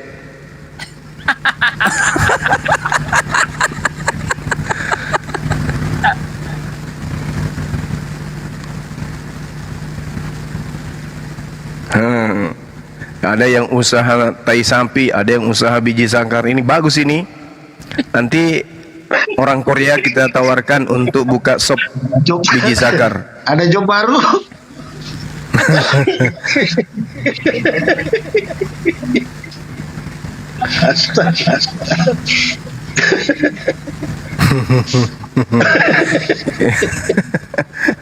Aku paham bang, cuma ayat ini. Iya, Maksudnya silakan. itu artinya ada orang-orang lain, boleh dibilang nabi-nabi palsu selain Paulus, mungkin memberitakan bahwa Kristus itu tidak jujur segala macam. Di sini Paulus menyangka, bukan berarti ini pernyataan Paulus begitu loh. Loh, Gitu. gimana sih abang ini? Enggak, mana mungkin lah si Paulus mengatakan Kristus menipu segala macam. Enggak mungkin ada. Bukan. kalau Maksud tidak dari lain. data ini, Pak. Maksud dari, tunggu sabar. Maksud dari data ini adalah terkait pengajaran tentang Yesus itu bisa menggunakan teknik mengelabui demi untuk mengajarkan ketuhanan terhadap Yesus. Makanya dia mengatakan di dalam kitab Anda sendiri, 1 Korintus berapa itu ya? 19:20 kalau nggak salah. Dia katakan gini, kepada orang Yahudi saya mengaku Yahudi, kepada orang yang taat hukum Taurat saya mengaku sebagai pengikut hukum Taurat meskipun saya tidak ikut Taurat, supaya saya bisa memenangkan banyak jiwa. Nah sama, supaya Yesus bisa dimenangkan, maka kita ajarkan tentang Yesus dengan maksud mengelabui, mendustai, ataupun dengan maksud jujur. Tentang hal itu aku Paulus tetap bersuka cita. Maka ajarkanlah Yesus itu seperti apapun caranya, yang penting tujuannya untuk menggait banyak pengikut. Itu maksudnya Pak Antianus. Oke, saya ikutin cara berpikir Ya. Cuma Paulus orang Yahudi, tentunya untuk hukum-hukum Yahudi, hukum Taurat dia tahu persis itu. Oke. Sementara tugas pelayanan dia adalah di kalangan yang bukan Yahudi. Setuju bang ya? Iya, makanya. Nah, ketika dia melayani di kaum jemaat yang bukan Yahudi, mempraktekkan hukum Yahudi, tentu saya jamin 100% orang yang bukan Yahudi tidak akan percaya dan tidak akan menerima itu. Iya, makanya Paulus menulis surat begini, tidak ada untuk artinya Yahudi. begini, ketika tidak menerimanya hukum Taurat di kalangan yang bukan Yahudi, tentunya hal ini juga menjadi penghalang untuk berkembangnya pemberitaan tentang Tuhan Yesus, kan gitu. Jadi harus mengikuti tradisi budaya dari masyarakat setempat yang bukan Yahudi, gitu. Begini aja Pak, daripada kita berasumsi, mau ndak Bapak berbisnis dengan saya, jual beli zakar. Boleh bang.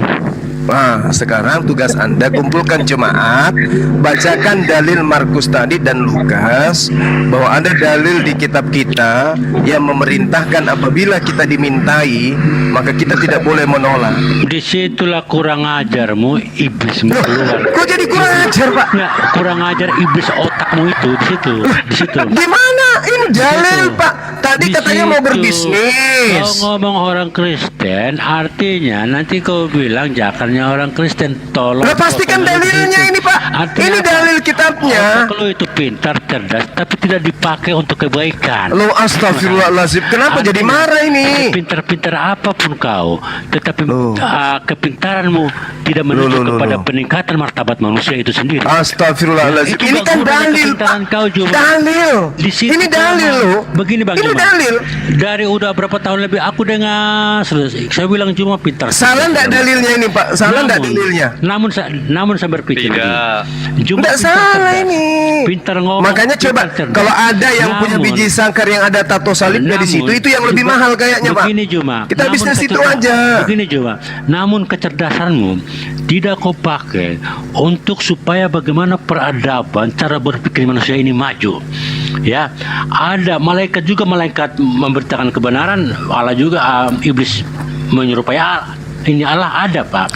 Jadi kau ini berpura-pura berkata seperti Tuhan, padahal sebenarnya kau menjebak. Itu ciri-ciri lah pekerjaan iblis. Makanya kau seperti itu, pintar banget kau. Tapi kepintaran kau tidak membuat peradaban manusia itu maju, malah tambah jongkok asli. Makanya Yesus waspadalah kepada orang Farisi ahli Taurat. Ini akibatnya. Saya salut Karena kau, Juma. pengikutnya Salut. pengikutnya Apa? 2 kali lebih jahat daripada ahli Taurat. Ini hadiah untuk kalian. Saya Ini salut, hadiah Juma. kitab ini. Anda Pintar. menghujat kitabnya orang Yahudi, mengatakan itu sengat maut, mengatakan itu penyebab dosa, mengatakan itu adalah sampah, menyebabkan manusia terkungkung dan terpenjara dalam hukum Tuhan dan dosa. Lalu kemudian bikin aturan baru. Di antara aturan baru itu ingin dibilang lebih hebat, lebih kasih, lebih sayang. Maka muncul dalil, berilah kepada setiap orang yang meminta kepadamu, dan janganlah meminta kembali kepada orang yang mengambil kepunyaanmu. Ini mau dibilang ini, mau sosokan kasih, minta kursi dikasih, minta meja dikasih, minta ini dikasih, giliran minta biji sakar ndak mau. Ini artinya palsu. Bang, cara berpikir otakmu benar. Saya akui kau pintar dalam sini. Tapi kepintaranmu itu ya tidak bisa membuat orang lain itu peradabannya makin tinggi, bro. Sekarang saya tanya, kenapa saudara memberikan ketika saya minta kursi? Kenapa? Jangan, karena saya punya kursi. Nah, Saya punya kursi, Bang. Bang Zuma di report. Nah, Oke, saya punya kursi, Bang Juma. Bentar naik lagi. bentar. Kalau gitu saya minta aja paus. Paus ikan atau apa nih, Bang? Ikan paus. Ayo, Bentar. jual lebarannya bagi-bagikan paus. Bang Zuma lagi ganti akun dulu. Bentar. Atau minta satu aja lah. Satu aja. Jangan kasihan, nanti berat sebelah, jalannya jadi miring. ini saya sudah ada yang telepon saya disuruh berbisnis biji sakar di luar negeri. Saya enggak mau. Di Indonesia aja kan banyak.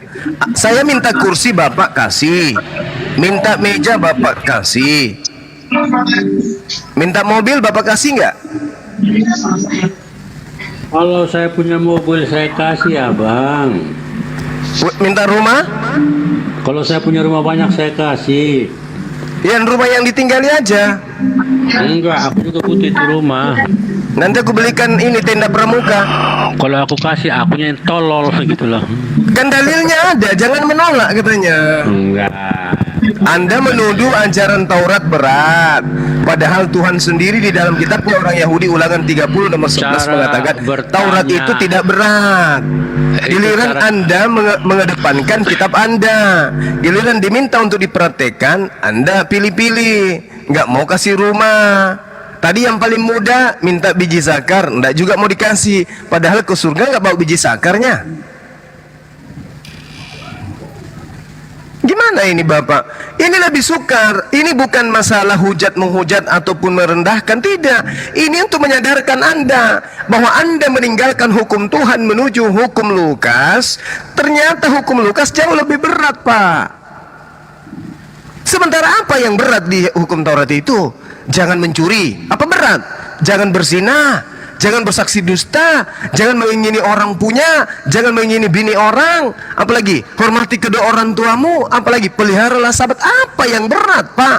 Ini cuman karena pembangkangan aja, dibimbing oleh iblis untuk meninggalkan hukum Tuhan. Apa yang berat di hukum Taurat itu? Nggak ada. Malah Yesus mengatakan masih banyak yang ingin aku ajarkan yang jauh lebih berat, yang tidak bisa kamu tanggung hari ini. Masih banyak yang lebih berat. Bang Juma, saya ini statement terakhir ya. Nanti saya mau turun bentar ya. Iya, silakan.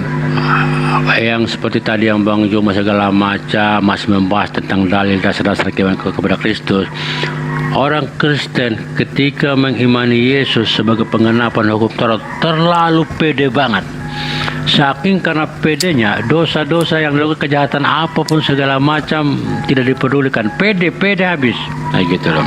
Nah, itu kelebihan, artinya orang Kristen tidak diribetkan dengan hukum-hukum duniawi yang sangat berat, yang sangat menyiksa. Lukas 6 ini tidak berlaku. Dan hukum-hukum di duniawi itu artinya terlalu banyak sehingga manusia itu nggak sempat mengurusi diri. Jadi manusia harus hidup kayak hewan tanpa hukum. Enggak juga. Lalu? Artinya 613 hukum Taurat itu kalau diikuti Bang Juma, kita nanti nggak bisa hidup sebagai manusia layaknya manusia yang merdeka. Lah Yahudi gimana, Pak? Kita ketika mengikuti itu, kita manusia yang kakinya diikat oleh rantai surga. Jadi harus bebas kayak hewan. Iya, artinya bebas. Enggak seperti gitu dong, Juma. Mana ada undang-undang di negara ini ngatur. Kau Kan tahu, Anda tidak mau diatur. Galatia 5 nomor 1. Dengarkan. Galatia 5 nomor 1. Untuk itulah Yesus mati supaya kita dibebaskan dari aturan Tuhan dan dimerdekakan dari penghambaan. Setiap negara punya hukum segala macamnya gitu loh. Punya hukum untuk ngatur tentang bagaimana hidup bersosialisasi, hidup bersama-sama. Negara sudah punya hukum tentang itu. Itu. Jangan abang mengambil contoh yang vulgar seperti itu, yang contoh-contoh yang kayak gimana ya, yang radikalis lah seperti itu. Nggak bisa begitu bang cara berpikir. Untuk menyadarkan Anda bahwa hukum yang Anda maksud berat, begini bang, justru hukum yang dibuat belakangan yang berat, Pak. Begini abangku, kalau abang berpikir seperti itu, abang cara berpikir seperti robot loh bang. Kasihan, capek abangnya asli gitu. Yang jadilah manusia yang bebas berpikir, jangan kayak jadi hambanya Allah. Mestinya Justru karena bebas inilah saya menggunakan data. Begini bang, menjadi hamba Allah ya, tentunya kita tidak punya kesempatan. Enggak, lu bayanginlah hamba atau pembantu di rumah seperti apa sih kebebasannya. Coba kau berpikir gimana kalau gue jadi anak Allah ya. Mungkin kalau kebebasan berpikirmu segala macam seperti layaknya seorang anak di dalam rumahnya kan gitu. Itu aja bang, titik.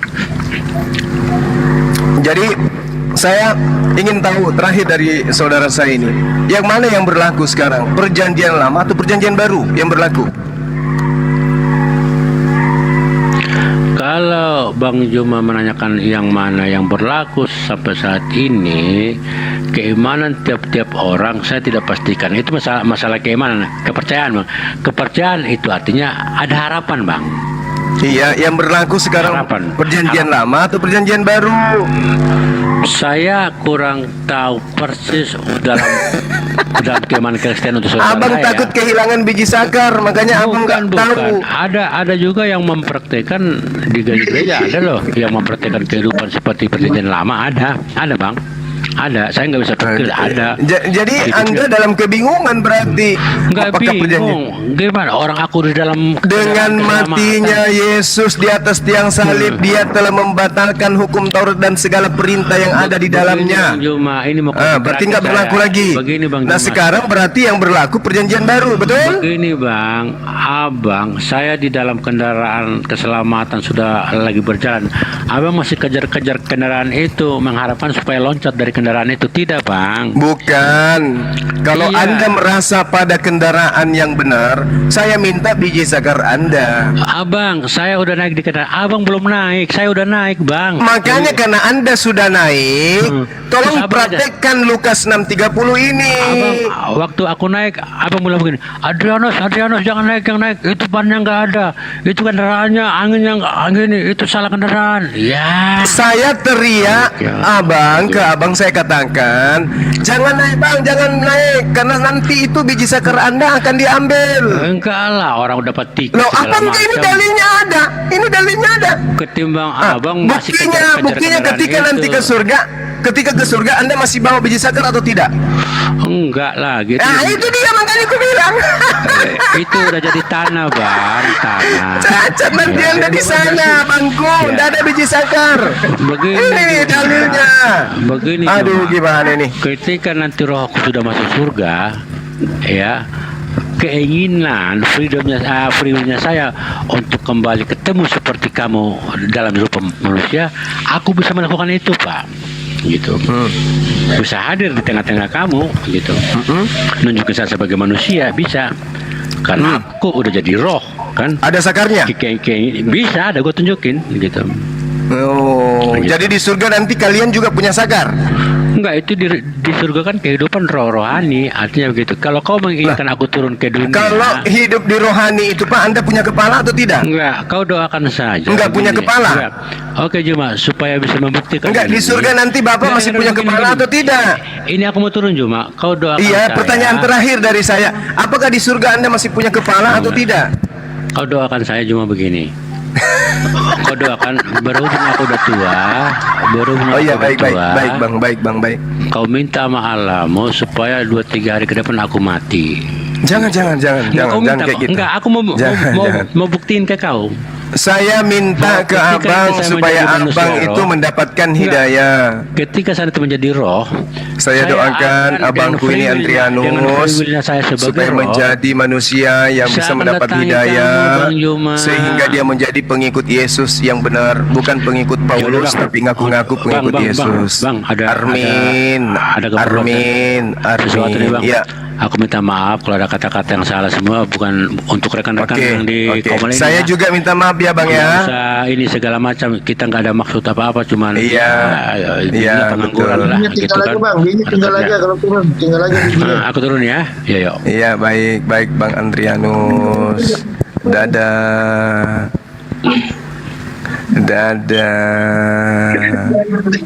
Tinggalin bijinya bang.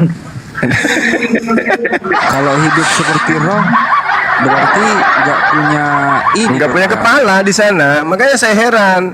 Kalau di sana nggak punya kepala, gimana memuji gitu loh? Kepala atas apa kepala bawah tuh bang? Kalau yang di bawah udah pasti nggak ada. Oh, Kan udah dua-duanya dipotong. berarti. Iya.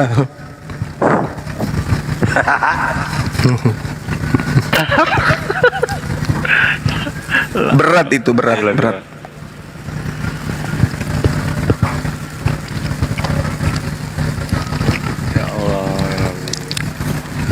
Nah ini dia, si pilih-pilih. Nah ini dia. Ya, selamat siang semua. Gimana? Siang Billy. Selamat Gimana, siang, Billy? Bailey. Oke. sehat kamu Bil? Sehat-sehat ini. Oke, udah pulang tadi menjemput Roh Kudus? Apa ini? Menjemput Roh Kudus. Saya hidup dengan Roh Kudus. Oh, kan hari Minggu ini. Saya hidup selalu dengan Roh Kudus. Makanya ketika kalian itu hidup dengan Roh Kudus selalu menjadi orang yang baik. Oke. Saya mau lihat dulu kalian baik. Enggak. Enggak gereja maksudnya Bil? Enggak masuk gereja saya. Kenapa nggak gereja?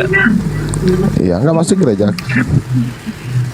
Oke, silakan Bil, apa yang mau kamu tanggapi dari pemaparan Abang Dazuma tadi atau yang kamu dengar tadi? Apa yang Oke, kau sampaikan? apa yang dia mengatakan? Biji apa Tentang biji.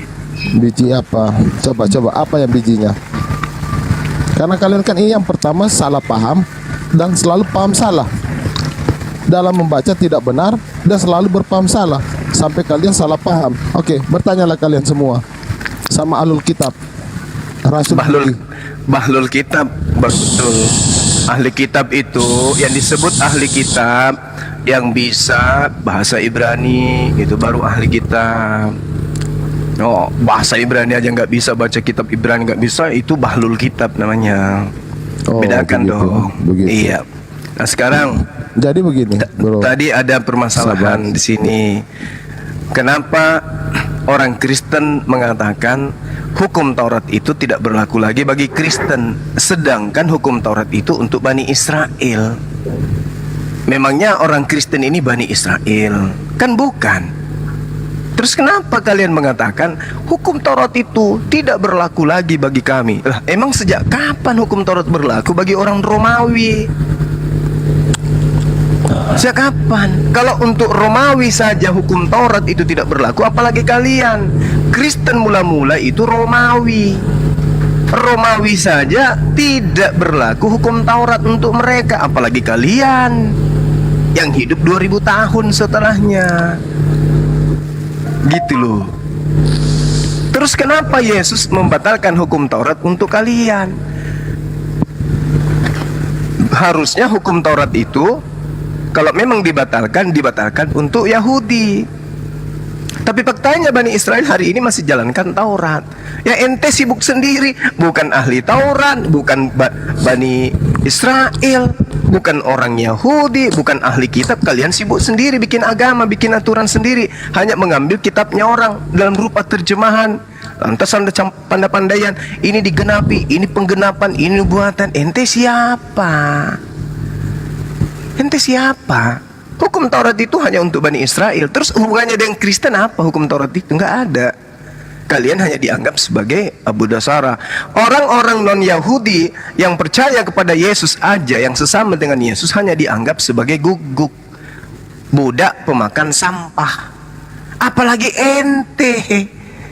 Ini kasihan sekali nih teman-teman Kristen. Disampaikan malah ngamuk-ngamuk, dibilangin malah nggak terima. Kalian tidak punya ruang di Bani Israel. Kalian tidak dianggap siapa-siapa. Bahkan Yesus menganggap orang perempuan yang sudah memelas sama dia itu hanya sebagai seekor guguk. Kasihan kan? Apatah lagi kalian. Itu loh, sadarilah dulu itu ya. Sadarilah dulu itu. Jangan kalian dirasuki roh yang menghujat Tuhannya Bani Israel dengan mengajarkan Tuhannya Bani Israel jadi orok. Jangan. Itu ajaran yang datang dari Romawi itu, bukan datang dari Bani Israel. Nah, jangan sampai jangan sampai. Iya, sudah. Silakan. Luar biasa. Ternyata kami semua salah ya. Mau sadar aja pasti. saya. Bagaimana?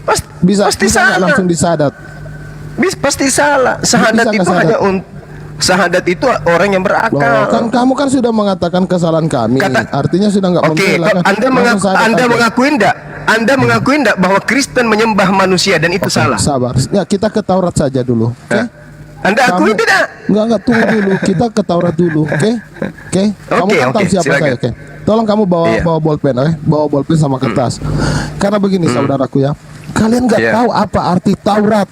Taurat itu Ya. artinya aturan, instruksi atau aturan, ya, diam, ketetapan, jangan dipotong. hukum-hukum. Jangan Saya yang dipotong. ngajarin kamu. Jangan Kamu dipotong. bukan ahli kitab. Loh, Kamu hanya jangan bahlul kitab. dipotong. Taurat itu adalah ketetapan. Jangan Oke, terus dipotong. apa lagi? Oke, Silakan. oke. Di dalam perjanjian baru tidak ada kata Taurat, oke? Atau Ya, terus apa hubungannya dengan perjanjian baru? Apa diam hubungannya? dulu. Ini sedang berbicara hukum Taurat. Dulu, sabar. Jangan dipotong. Tadi kamu ngomong saya nggak bersuara loh. Oke? Nah, silakan, silakan. Oke, di dalam Al-Quran, di dalam hadis, Allah dan Muhammad mengira bahwa Taurat itu adalah nama buku atau nama kitab. Mereka nggak tahu apa itu arti Taurat. Yang di dalam Ya. pikiran mereka itu adalah nama atau label. Mereka nggak paham kenapa disebut kitab Taurat dan apakah Taurat itu. Mereka nggak paham. Islam tidak ada yang paham Taurat. Contoh, saya mau tanya kamu, bro. Sebutkan 3 macam Taurat. Tidak dijelaskan di dalam Al-Quran. Tidak tahu kamu, bro. Dengarkan dulu, Kamu nggak tahu, dengarkan tapi dulu, kamu dengarkan ngomong, saya, jelasin. dengarkan saya jelasin. dulu. Diam dulu. Al-Quran, Anda kan membahas Al-Quran nih. Iya. Al-Quran mengatakan. Dengarkan. Saya Anda ahli kan membahas Taurat, Al-Quran. Dengarkan saya, dengarkan Oke? saya. Saya akan jelaskan. Ahli tentang Taurat dengan mukiper, dengarkan. Wa katabna lahu fil alwah min kulli syai' mau'idatan wa tafsila li kulli syai'. Wa husha bi quwwah wa murkau maka ya'khuzu bi ahsaniha saurikum daral fasiqin.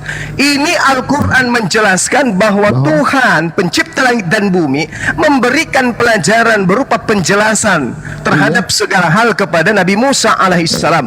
Perintahnya, dengarkan, perintahnya, berpegang teguhlah kepada aturan dan suruhlah kaummu berpegang kepada hukum Taurat yang datang kepada kalian dengan sebaik-baiknya. Ini ya tanya kepada ahli Taurat. Tanya kepada ahli Taurat. Tanya kepada ahli Taurat. Tanya kepada ahli Taurat. Salah satunya, dengarkan. Salah satunya, dengar. Salah satunya yang datang kepada mereka, pada ahli Taurat itu adalah nyawa balas nyawa, sebagaimana yang diterangkan di dalam kitab Ulangan, Bilangan 19 dan seterusnya. Nah, sekarang permasalahannya adalah tunggu, saya belum selesai. Ketika Al-Quran mengatakan bahwasanya Al-Quran menjelaskan di dalam ketetapan-ketetapan Tuhan kepada Bani Israel, di antaranya adalah annan nafsa bil nafsi. Itu salah satunya hukum Taurat itu. Nah, lalu kemudian apa artinya itu? Sabar. Saya katakan makanya kamu katanya kamu ahli. Kamu dengarkan dulu. Kamu itu bukan siapa-siapa. Kamu Alten, penyembah manusia kau. Mana kau tahu hukum tentang hukum Taurat? Saya diam. Oke, nah sekarang penyembah manusia dengarkan saya. Dengarkan penyembah manusia. Penyembah manusia dengarkan saya. Kamu penyembah tulisan, bro. Dengarkan. Ketika kemudian Nabi Musa alaihissalam datang kepada Bani Israel, Nabi Musa diperintahkan untuk agar kaumnya itu taat kepada hukum Taurat yang datang kepada mereka. Kamu bertanya kepada saya, apa hukum Taurat itu? Tanyakan kepada mereka. Karena hukum Taurat itu, dengarkan. Karena hukum Taurat itu berlaku untuk mereka. Kenapa kau tanya kepada saya? Apa Taurat yang diturunkan kepada Musa? Saya tidak diutus untuk kitab Taurat. Oke? Tuhan hanya mengatakan, dengarkan saya. Saya pun kalau bertanya tentang itu, kamu pun tidak bisa jawab. Saya bisa jawab. Coba kau tunjukkan di dalam hukum Taurat Musa. Dengarkan. Coba kau tunjukkan di dalam hukum Taurat Musa apa yang Tuhan perintahkan kepada Musa. Silakan. Oke, yang pertama 10 hukum Allah dan Nabi. Di mana Anda temukan itu? Di mana Anda temukan? Di mana Tuhan? Di mana Anda temukan? Di mana Anda temukan? Di mana Anda temukan? Di mana? Di mana? Di dalam Al-Quran ada enggak? Di mana Anda di mana Anda temukan? Keluaran 20. Oke? Keluaran 20 di mana di dalam Al-Quran ditulis 10 hukum Musa. Kalian mengada-ada, kalau nggak tahu diam. Anda ditanya. Loh, saya sudah jawab. Anda bertanya juga di mana Anda jawab? Anda ditanya dengan pertanyaan yang sama. Kalian kemana Bang Zuma? Makanya kalau kalian tidak tahu, makanya kalian bertanya sesuatu yang kalian tidak tahu. Sama Bang Zuma. Makanya kamu itu Al-Quran. Jawab. Sekarang ketika saya bicara Taurat, Yang saya tanya. Semua Dengar. Yang saya tanya bukan Keluaran, yang saya tanya kitabnya Musa. Kenapa kitab Musa, bro? Sebutkan kitab Musa. Tunjukkan di kitabnya Musa yang terkait dengan keterangan yang Anda sebutkan. Oke. Mana kitabnya Musa? Diam dulu. Yang permasalahannya Islam tidak tahu mana kitab-kitab Musa. Loh, saya justru bertanya samamu. Ini di dalam kitab Musa kan sudah jelas dikatakan dalam Al-Quran, wa katabna lahu fil alwahi min kulli syai'. Oke. Nah, saya minta kitabnya Musa mana? Oke, Kejadian Keluaran Imamat Bilangan Kejadian itu kitab Septuaginta. Yang saya minta kitab Taurat. Kitabnya Musa yang saya minta, bukan kitabnya Santo Alexander yang saya minta. Kamu tidak tahu Septuaginta itu kitabnya siapa? Alexander punya kitab itu. Yang saya minta kitabnya Nabi Musa. Mana kitabnya Nabi Musa mana? Kejadian Keluaran Imamat Bilangan. Kejadian itu kitab Septuaginta diterjemahkan ke dalam bahasa Indonesia. Makanya kalau kamu tidak tahu yang saya minta kitabnya Nabi Musa. Tolong direkod. Yang saya minta kitabnya Nabi Musa. Tolong direkod. Oke. Di mana saya lagi live ini. Ya, tolong direkod ya teman-teman. Ketidaktahuannya ya. Kitab Musa adalah Kejadian Keluaran Imamat Bilangan ulangan. Saya tanya kitabnya Nabi Musa. Di dalam Kejadian Kisah Para Rasul 7 jelas sekali Nabi Musa menerima hukum Taurat. Di Kisah Para Rasul 7 Nabi Musa menerima hukum Taurat dari malaikat. Yang saya minta hukum Taurat yang diterima Musa dari malaikat itu mana? Mana? Saya bilang Kejadian Keluaran Imamat Bilangan itu bukan kitabnya Nabi Musa, itu kitab Septuaginta. Yang saya tanya kitabnya Musa yang diterima melalui malaikat di Gunung Sinai mana? Oke teman-teman, tolong yang sudah rekam itu dibikin VT membuktikan. Silakan. Anda mengatakan bahwa kitab dengarkan. Ini saya kasih lihat kepada Anda. Coba Anda baca ulangan 34. Coba Anda baca ulangan 34. Kalau Anda mengatakan itu kitabnya Nabi Musa, sekarang gini. Dengarkan. Kalau itu adalah kitabnya Nabi Musa, dengarkan. Di mute dulu. Dengarkan. Di mute. Kamu dengarkan nih. Kalau kau katakan itu kitabnya Nabi Musa, dengarkan. Di dalam ulangan 34 dikatakan begini. Lalu matilah Musa, hamba Tuhan itu, di sana di tanah Moab, sesuai dengan firman Tuhan. Dan dikuburkannya lah Musa di suatu lembah di tanah Moab, di tentangan Berpeor. Dan ketika orang tahu kuburnya sampai hari ini, Musa berumur 120 tahun ketika ia mati. Ini kitabnya Musa. Ini kitab yang diterima Musa di Gunung Sinai, bercerita tentang kematiannya. Yang saya minta kitabnya Nabi Musa yang diterima melalui malaikat yang tertulis di Kisah Para Rasul 7. Kitabmu itu menceritakan tentang kisah Nabi Musa menerima Taurat. Yang saya minta mana Taurat yang diterima Musa. Yang kau beritakan ini Septuaginta. Lalu matilah Musa, hamba Tuhan itu, di sana di tanah Moab. Musa berumur 120 tahun ketika Musa mati. Ini tulisan Musa. Ini Taurat Musa. Sudah? Ini yang kamu maksud Taurat Musa. Ini. Saya jelasin. Kamu silakan. Yang pertama, kamu tidak tahu apa itu Taurat. Kamu tidak bisa bedakan. Saya tanya ini Taurat Musa atau bukan? Diam dulu. Ini Taurat Musa atau bukan? Saya tanya kitab Kejadian Keluaran Imamat Bilangan ulangan itu kitab Taurat atau kitab apa? Kau bilang itu kitab Septuaginta. Paham kau? Kitab yang dengar. Saya tanya samamu, apakah Nabi Musa menerima? Dengar. Apakah Nabi Musa menerima kitab dengan menggunakan bahasa Septuaginta? Septuaginta itu apa? Apakah Musa menerima kitab dalam bahasa Septuaginta? Kamu belum tahu. Apakah Nabi Musa menerima Taurat dalam bahasa Septuaginta? Apakah Taurat menerima Musa menerima Taurat dalam bentuk Septuaginta? Memalukan, Kasihan, nggak tahu mana kitab, mana hukum. Kasihan sekali. Kamu nggak tahu apa itu Taurat? Oke, sekarang yang kamu maksud Taurat Sekarang apa itu Taurat? Sekarang ketika Anda maksud Taurat Apa itu, Taurat? di antaranya adalah Ulangan. Di Apa Ulangan itu Taurat? mengatakan bahwasanya ketika kemudian Musa mati. Jelasin dulu. Ini siapa ini? Jelasin Ini siapa? dulu. Ini firman Jelasin Tuhan dulu. yang diterima Musa. Ini yang diterima. Ya capek lah namanya kamu bahlul kitab.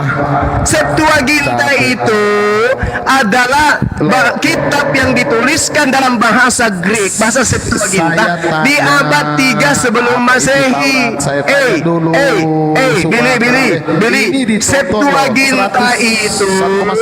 Septuaginta itu ada pertama kali 3 abad ketiga sebelum Masehi.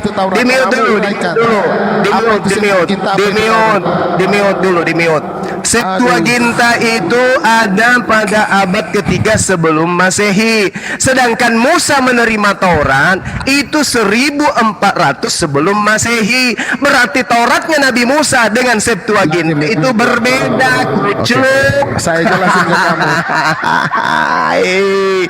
Musa menerima Taurat itu tahun 1400 kurang lebih sebelum Masehi. Septuaginta ada di abad ketiga sebelum Masehi. Oke, saya jelasin kalian ya. Udah, diturunkan aja, enggak ada gunanya orang ini, enggak ada ilmunya. Apa itu Taurat? Sudah jelas Taurat itu dalam bahasa Yunani nomos, hukum, aturan, ketetapan. Itu yang dimaksud Torah. Makanya dijelaskan dalam Al-Quran, ketetapan hukum-hukum yang kami berikan kepadamu. Jelas kok apa di antaranya hukum-hukum dan ketetapan itu. Wa katabna alaihi fiha anna nafsa bin nafsi wal ain bil ain. Udah jelas kok, sesuai dengan Ulangan 1921. Nyawa balas nyawa, mata balas ganti mata, dan seterusnya. Udah jelas hukum Torah itu ketetapan yang datang kepada Bani Israel. Makanya Nabi Musa alaihissalam mengatakan, wa isqala Musa liqaumihi ya qaumi lima tu'zunani wa qad ta'lamuna anni rasulullahi ilaikum falamma zagu azagallahu qulubahum. Musa mengatakan di dalam kitab yang Anda jadikan sebagai Torah, apa yang dikatakan? Katanya segitu. Sedangkan saya masih ada di tengah-tengah kamu sudah memperlihatkan pembangkanganmu kepada Tuhan, apalagi nanti ketika aku sudah tidak ada. Ini 1400 sebelum Masehi Musa sudah mengatakan itu. Apatah lagi nanti setelah aku ada, apatah lagi nanti setelah muncul penyesat.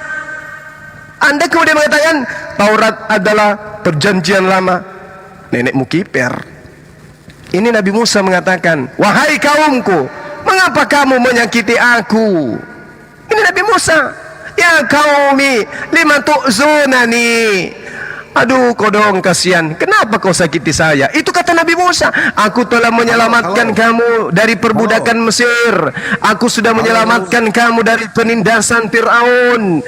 Aku telah menyelamatkan kamu dengan menyeberangi lautan. Aku telah menyelamatkan kamu dengan mendatangkan mujizat makanan turun dari langit. Aku telah menyelamatkan kamu dengan sampai kepada tanah Kanaan.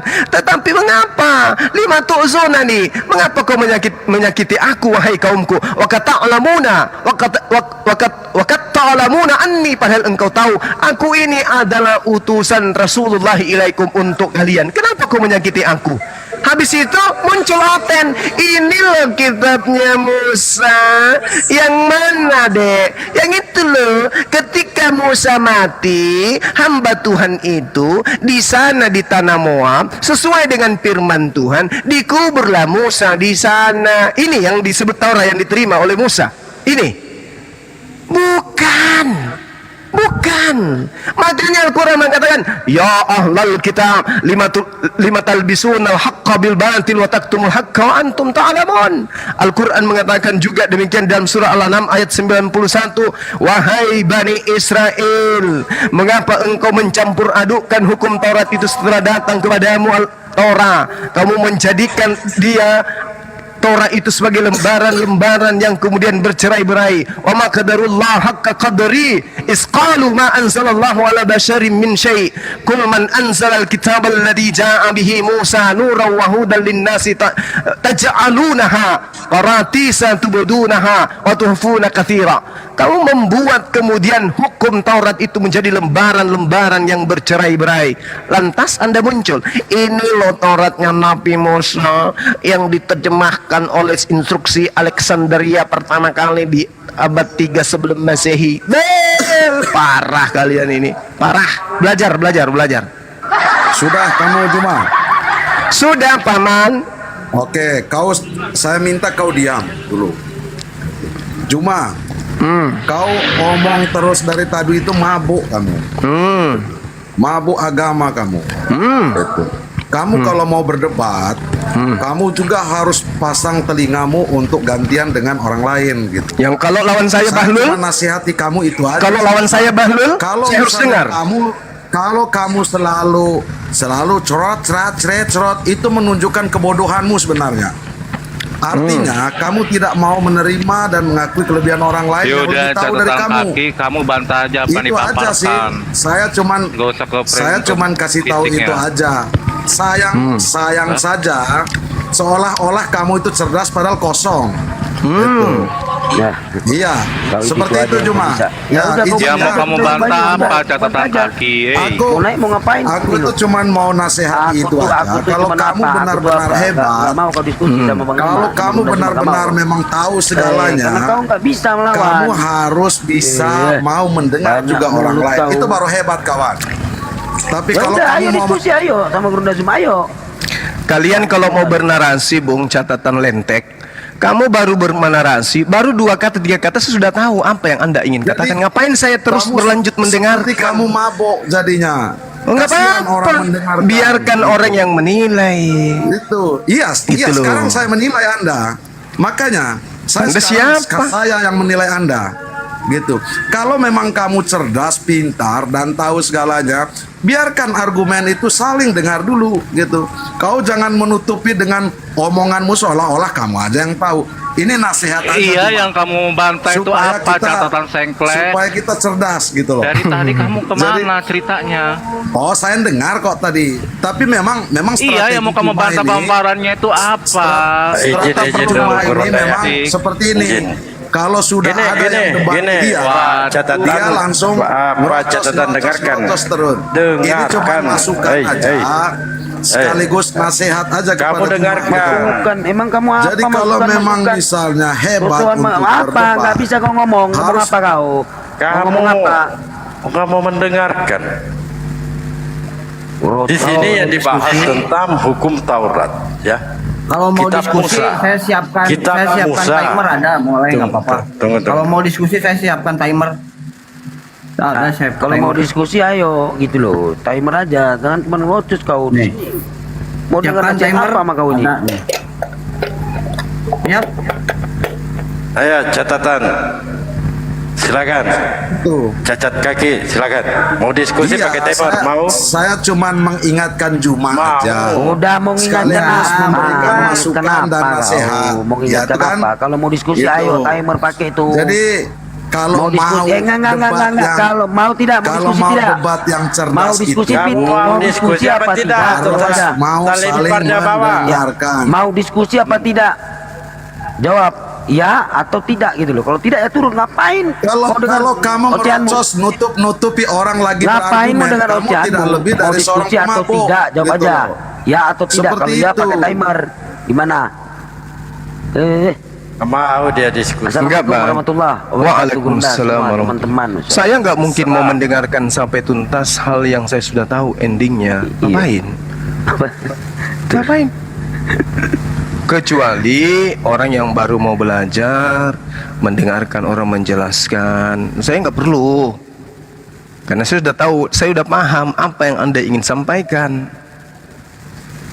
Kayak si Billy tadi, apa itu Taurat? Di Al-Quran tidak ada definisi Taurat. Kan bonyok orang kayak gitu.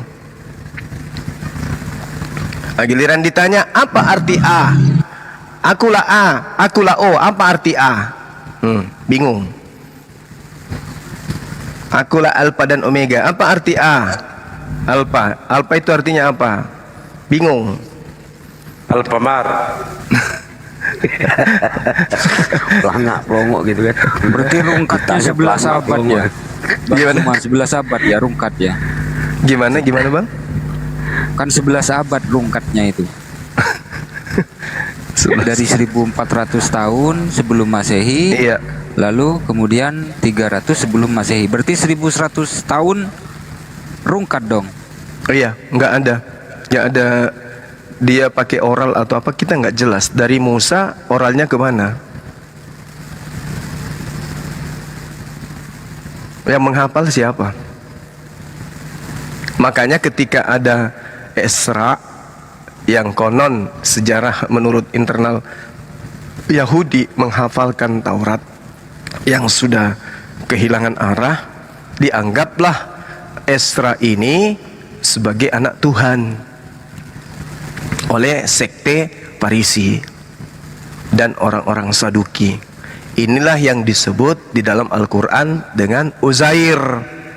Yang Esra itu dianggap sebagai anak Tuhan karena dia mampu menghafal. Nah, pada saat abad ketiga sebelum Masehi, orang-orang Ibrani, orang-orang Yahudi sudah berpencar kemana-mana.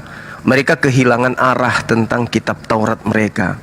Maka diinstruksikanlah kemudian instruksi keluar dari kekaisaran pada saat itu untuk menerjemahkan dalam bahasa Greek kepada semua orang Yahudi yang ada hidup di pedalaman-pedalaman yang ada di daerah-daerah non-Yahudi.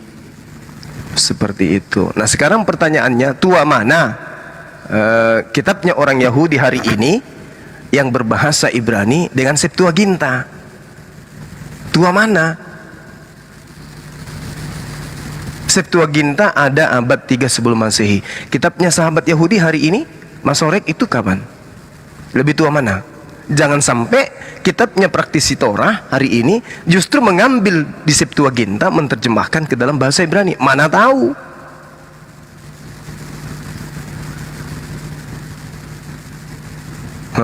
Parah kan? Maka Al-Quran kemudian datang meluruskan. Ada loh, Rasulullah Muhammad SAW diberitakan melalui Al-Quranul Karim yang saya bacakan tadi dalam Al-Quran surah Al-An'am ayat 91 itu. Mencerai-beraikan, lalu kemudian mereka menyembunyikan, banyak yang disembunyikan oleh mereka. Ini Al-Quran yang mengatakan itu. Alladzi ja'a bihi Musa nuran wa huda linnasi taj'alunahu qaratisa tubdunaha wa tukhfuna katsira. Banyak yang disembunyikan. Wa ulimtum ma lam ta'lamu antum wala aba'ukum. Lalu mereka mengajarkan, setelah kemudian datang kepada mereka kebenaran itu, Allah mengatakan, padahal telah diajarkan kepada kalian apa yang tidak kalian ketahui, baik olehmu maupun oleh nenek moyangmu. Udah diajarkan. Tapi kemudian mereka memalingkan wajah. Makanya dalam surah Al-A'raf itu dikatakan, wa isqala Musa. Kenapa engkau, Musa mengatakan, ya qaumi bismillahirrahmanirrahim. Lima tu'zunani wa qad ta'lamuna anni Rasulullahi ilaikum. Apa kata Allah? Falamma zagu, ketika mereka kemudian berpaling, azagallahu qulubahum, maka Allah memalingkan hati mereka. Wallahu la yahdil qaumal fasikin. Makanya ketika datang Nabi Isa kemudian, Nabi Isa karena mereka sudah dipalingkan hatinya oleh Allah, Nabi Isa ditolak oleh mereka. Karena pada saat Nabi Musa datang membawa seabrek mujizat kepada mereka, mereka tetap pongah, mereka tetap angkuh. Mereka kemudian menyombongkan diri. Dia tidak mau taat kepada Nabi Musa. Bahkan sampai di tanah perjanjian yang ditunjukkan Allah untuk mereka, disuruh masuk sudah, ini ibarat makanan, tinggal disuapin, udah ditangkapkan di laut susah payah, habis itu dimasakin, habis dimasakin disajikan di meja, tinggal dimakan. Apa kata dia? Aku tidak mau, suruh Tuhanmu datang untuk menyuapin aku.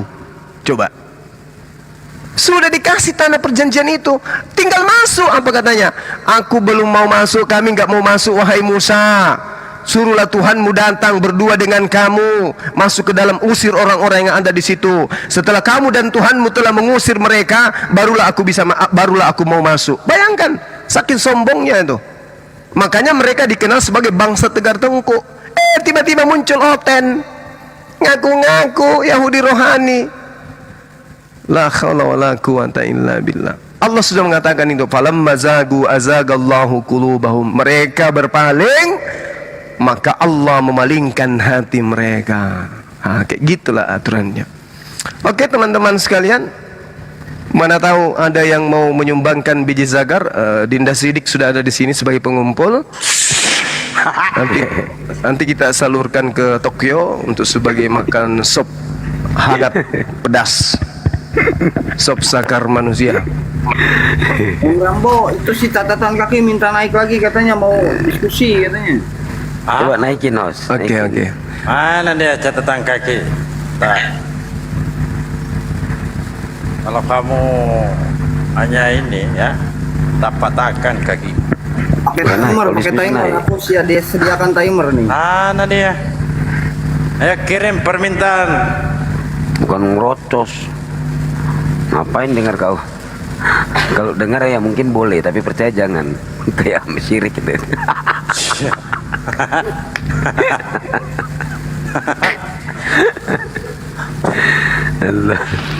Kalau cuma nyerotos ya Ayu sama Theodor sini. Mana nih yang kagak ada? Ini catatan kaki nih. Naikkan saya Catatan aja. kaki, ayo kirim permintaan. Kirim permintaan kek. Kirim permintaan sama biji-bijinya. Tetap pokok. Langsung. Ya. Dayan. Ayo. Atau ada teman lain yang dibawa Kristen. Nah, bisa temani Bang. Catatan kaki. Saya. Oh enggak tahu naik dia. Ayo. Sudah. Tarik aja, Os. Sudah. Jambak. Tuh. Pakai timer ya. Silakan Bang Sidik, moderator. Oke. Jadi mau timer 33 menit atau gimana Gurunda izin? Mau timer kah, mau enggak kah, yang Oke, penting Bang bersedia Sildek. untuk saling Bang Sildek. mendengarkan. Silakan, Itu Bang aja Sildek. intinya. Itu. Bang Ade silakan Bang Ade. Jangan begitu berdebat, didebati tapi tidak memberikan 2 kesempatan menit. kepada orang lain. Itu saya nggak mau. Kata teman-teman yang di bawah 2 menit. 2 menit. 2 menit. Oke, saya bentar, saya cek ini dulu, di set dulu.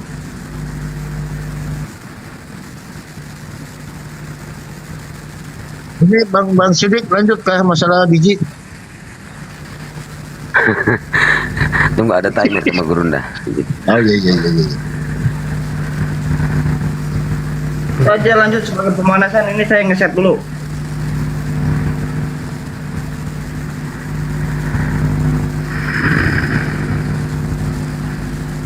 Ada mau menyumbangkan silakan. Mana Pak Plopo? Ini Pak Plopo kadang-kadang juga. Apa lagi? Sebelum jalan berdiskusi, ya. 2 menit apa 3 menit ini? Ada ya. Gurunda, mungkin 3 menit bagus ya, Bang Sidik. Mungkin 3 Boleh. menit Bang Ade. Terlalu pendek kalau 2 menit. Sampaikan ke dia tema yang paling dia kuasai. Oke, Jangan jadi sampai catatan oleng kaki. nanti ku buat. Tema yang paling Anda kuasai apa catatan kaki? Oh silakan, kamu mau bertanya apa tentang Kristen? Silakan. Wih, sombong.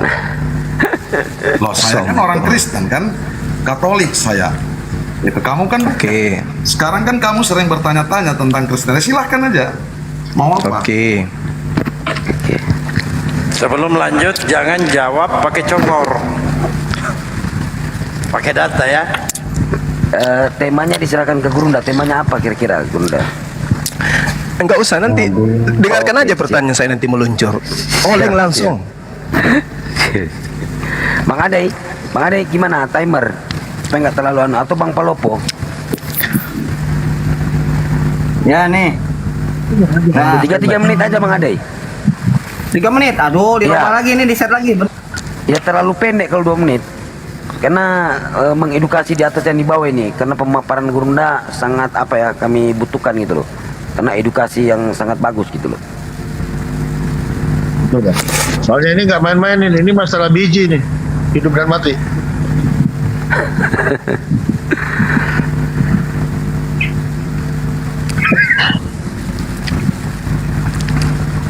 Ya, mulai. Bentar. Oke, dari Gurunda ya. Deh, udah mulai deh, Bang Ade. Bentar. Di on cam aja supaya dilihat gitu kan. Bentar, aduh.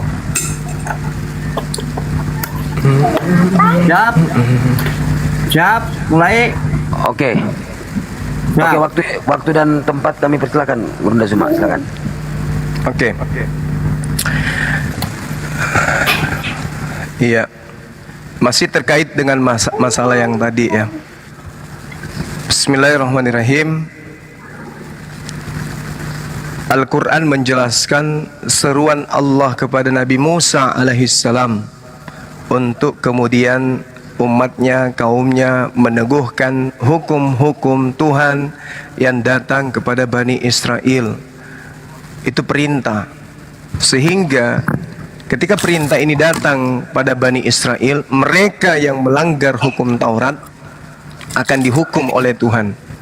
Itu bisa kita lihat di dalam kitab Ulangan 14 dan seterusnya, bahwa mereka yang melanggar hukum Taurat dihukum oleh Tuhan, dan malah dikatakan mati hari itu juga. Itu diterangkan di dalam kitabnya Bani Israel. Nah, sekarang saya ingin tahu dari saudara yang bukan Bani Israel, tapi menggunakan kitabnya Bani Israel. Katanya sih gitu, Septuaginta itu dianggap sebagai kitabnya Nabi Musa. Saya ingin tahu dari saudara, apakah membunuh Yesus itu menghapuskan dosa atau justru melahirkan dosa? Silakan.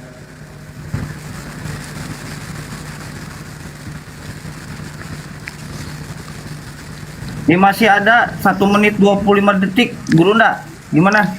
Ya nggak usah, dia langsung aja kasih ke dia. Oke, bentar. Saya set lagi. Ya, silakan lanjut. Bisa mulai dari bicara.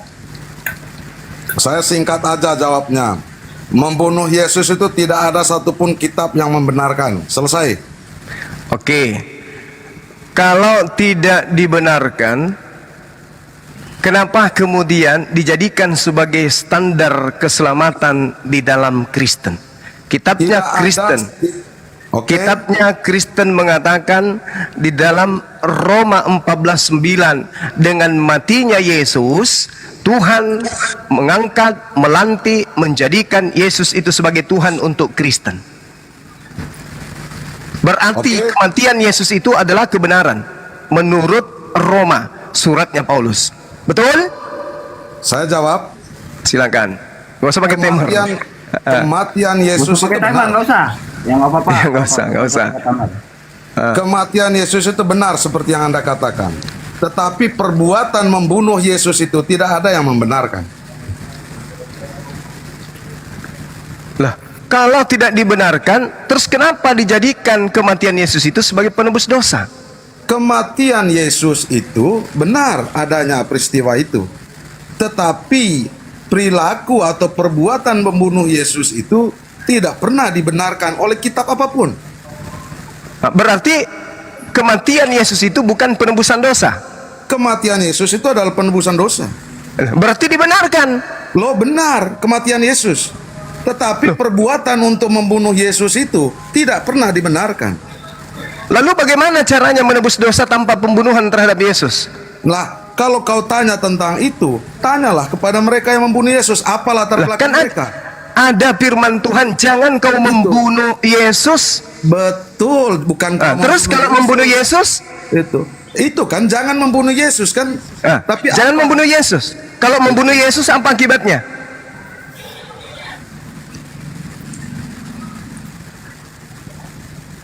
Jangan membunuh Yesus kan? Iya. Tidak ada yang membenarkan untuk membunuh Yesus maupun. Kalau membunuh Yesus akibatnya apa? Itu. Kalau membunuh Yesus akibatnya apa? Jangankan membunuh Yesus, membunuh sesama manusianya akibat bencana neraka. Kalau membunuh Yesus akibatnya apa? Neraka. Neraka. Tidak ada penebusan dosa? Neraka. Tidak ada penebusan dosa? Neraka. Oke, selesai kita. Berarti penebusan dosa yang digayang-gayangkan oleh gereja itu salah. Kematian Yesus itu betul adanya peristiwa itu. Jangan loncat pakai jurus gereja. Saya tanya. Saya sekarang omong sebagai orang Katolik. Kau jangan memaksa saya untuk keluar dari gereja. Oke, sekarang menurut Katolik, sekarang menurut Katolik, pembunuhan kepada Yesus itu untuk menebus dosa atau justru mengakibatkan dosa? Menebus dosa. Kematian Yesus itu menebus dosa, mengalahkan maut. Yang mana yang benar? Itu yang benar. Tadi Anda mengatakan bahwa tidak ada yang membenarkan. Loh, perbuatan membunuh itu tidak ada yang membenarkan. Siapa yang membenarkan? Lalu akibat dari pembunuhan? Juma mau akibat dari pembunuh. Oke, akibat dari pembunuh. Aku mau tanya Juma dulu. Mau tanya, Juma membenarkan perbuatan membunuh? Tidak dong. Oke, sepakat kita kalau begitu. Sekarang kenapa Anda membenarkan? Saya tidak pernah membenarkan perbuatan membunuh itu, tidak pernah. Berarti tidak benar pembunuhan terhadap Yesus mengakibatkan penghapusan dosa waris. Oh, salah. Anda salah membuat narasi. Loh, gimana? Saya ulang dari akarnya dulu. Tuhan memerintahkan. Sesat Anda. Tuhan, dengarkan. Tuhan mengatakan di dalam Keluaran 23 nomor 7, jangan kamu membunuh Yesus. Benar. Apa lagi? Mana perintahnya bunuhlah Yesus supaya dosa ditebus? Tidak ada. Tidak ada. Jangan. Lalu dari mana? Sabar dulu.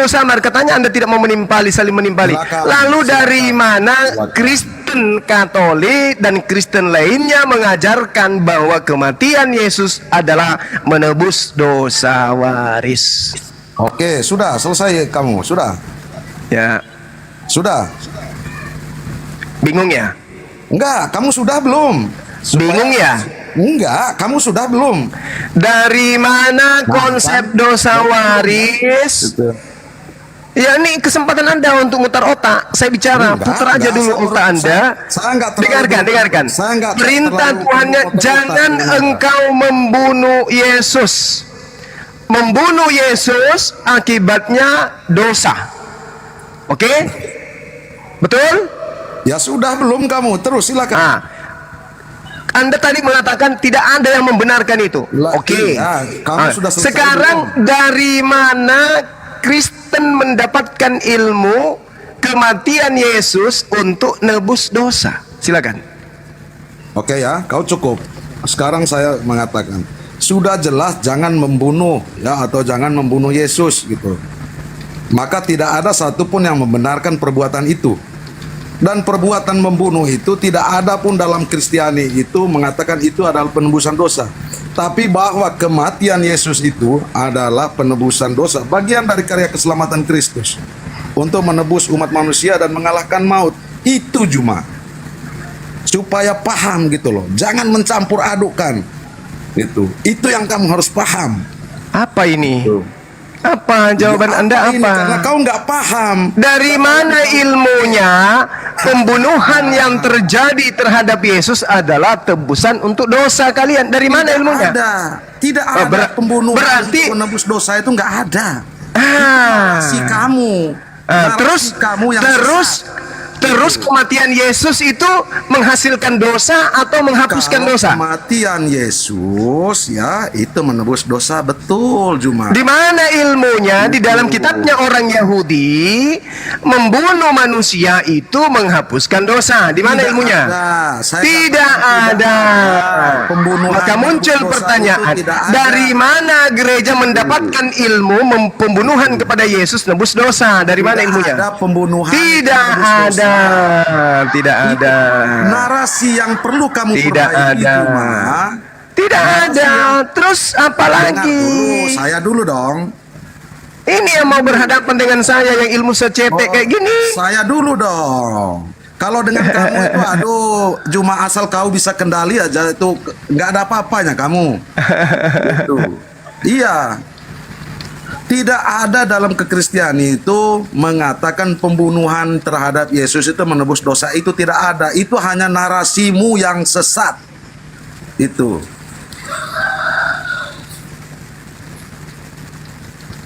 Ngomong lagi. Sudah. Lilit, lidahmu putar. Saya sudah. Nah, sekarang dari mana ilmunya kematian atas pelanggaran terhadap perintah Tuhan jangan membunuh Yesus justru mengakibatkan penebusan dosa? Tidak Ilmu dari mana? ada kematian akibat pelanggaran menebus dosa, itu harus kau paham. Lalu bagaimana cara narasinya? Coba bernarasi. Coba Anda bernarasi.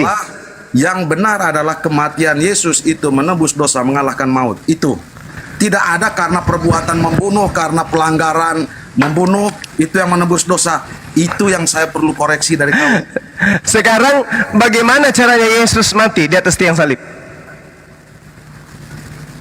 Bunuh diri Ya, ada orang atau yang dibunuh? Dia menyiksa dia. Bunuh diri atau Ya, dibunuh? Ada orang yang membunuh dia. Ada Bunuh orang diri yang menyiksa atau dia, dibunuh? Yang mencederai dia, memfitnah dia, membunuh dia, menyalibkan dia. Itulah kematian Yesus. Dibunuh atau bunuh diri? Jangan. Oh, bunuh dong. Ada yang memfitnah, menyiksa dia. Bingung dia, melilit. Gitu. Oh, nggak bingung. Melilit. Nggak bingung. Yang begitu-begitu aja cuma Saya tanya, saya ulang. Nggak usah Yesus terlalu sulit. mati di atas tiang salib dengan cara dibunuh atau bunuh diri? Jawab. Disiksa, difitnah, dibunuh, disalibkan. Dibunuh kan? Dibunuh kan? Ya silakan. Nah, Iya. tindakan pembunuhan, dengarkan. Tindakan pembunuhan terhadap Yesus itu dosa atau melahirkan penghapusan dosa? Itu dosa jelas, Juma. Dosa. Lalu dari mana Anda mendapatkan ilmu pembunuhan terhadap Yesus menghapuskan dosa? Tidak ada itu, Juma. Siapa yang mengatakan itu? Kamu kah? Loh, Itu. Yesus ini dibunuh atau bunuh diri? Loh, dibunuh. Dibunuh. Dari mana ilmu Anda sebagai Kristen mengajarkan pembunuhan terhadap Yesus melahirkan penebusan dosa? Tidak ada ajaran itu. Dari mana kau dapat? Tadi Yesus dibunuh atau bunuh diri? Ya dibunuh. Disiksa. Dibunuh. Maka muncul pertanyaan, dari mana ilmunya pembunuhan terhadap Yesus mengakibatkan penebusan dosa? Tidak ada kalimat yang seperti kamu buat itu, tidak ada. Itu. Tidak ada perbuatan membunuh Yesus itu menebus dosa, tidak ada. Itu pernyataan kamu yang sesat. Yang Lalu penebusan dosa ini dengan cara apa? Kamu dengar baik-baik, Juma, ya. Oke, kau diam dulu. Ya. Kau diam dan dengar.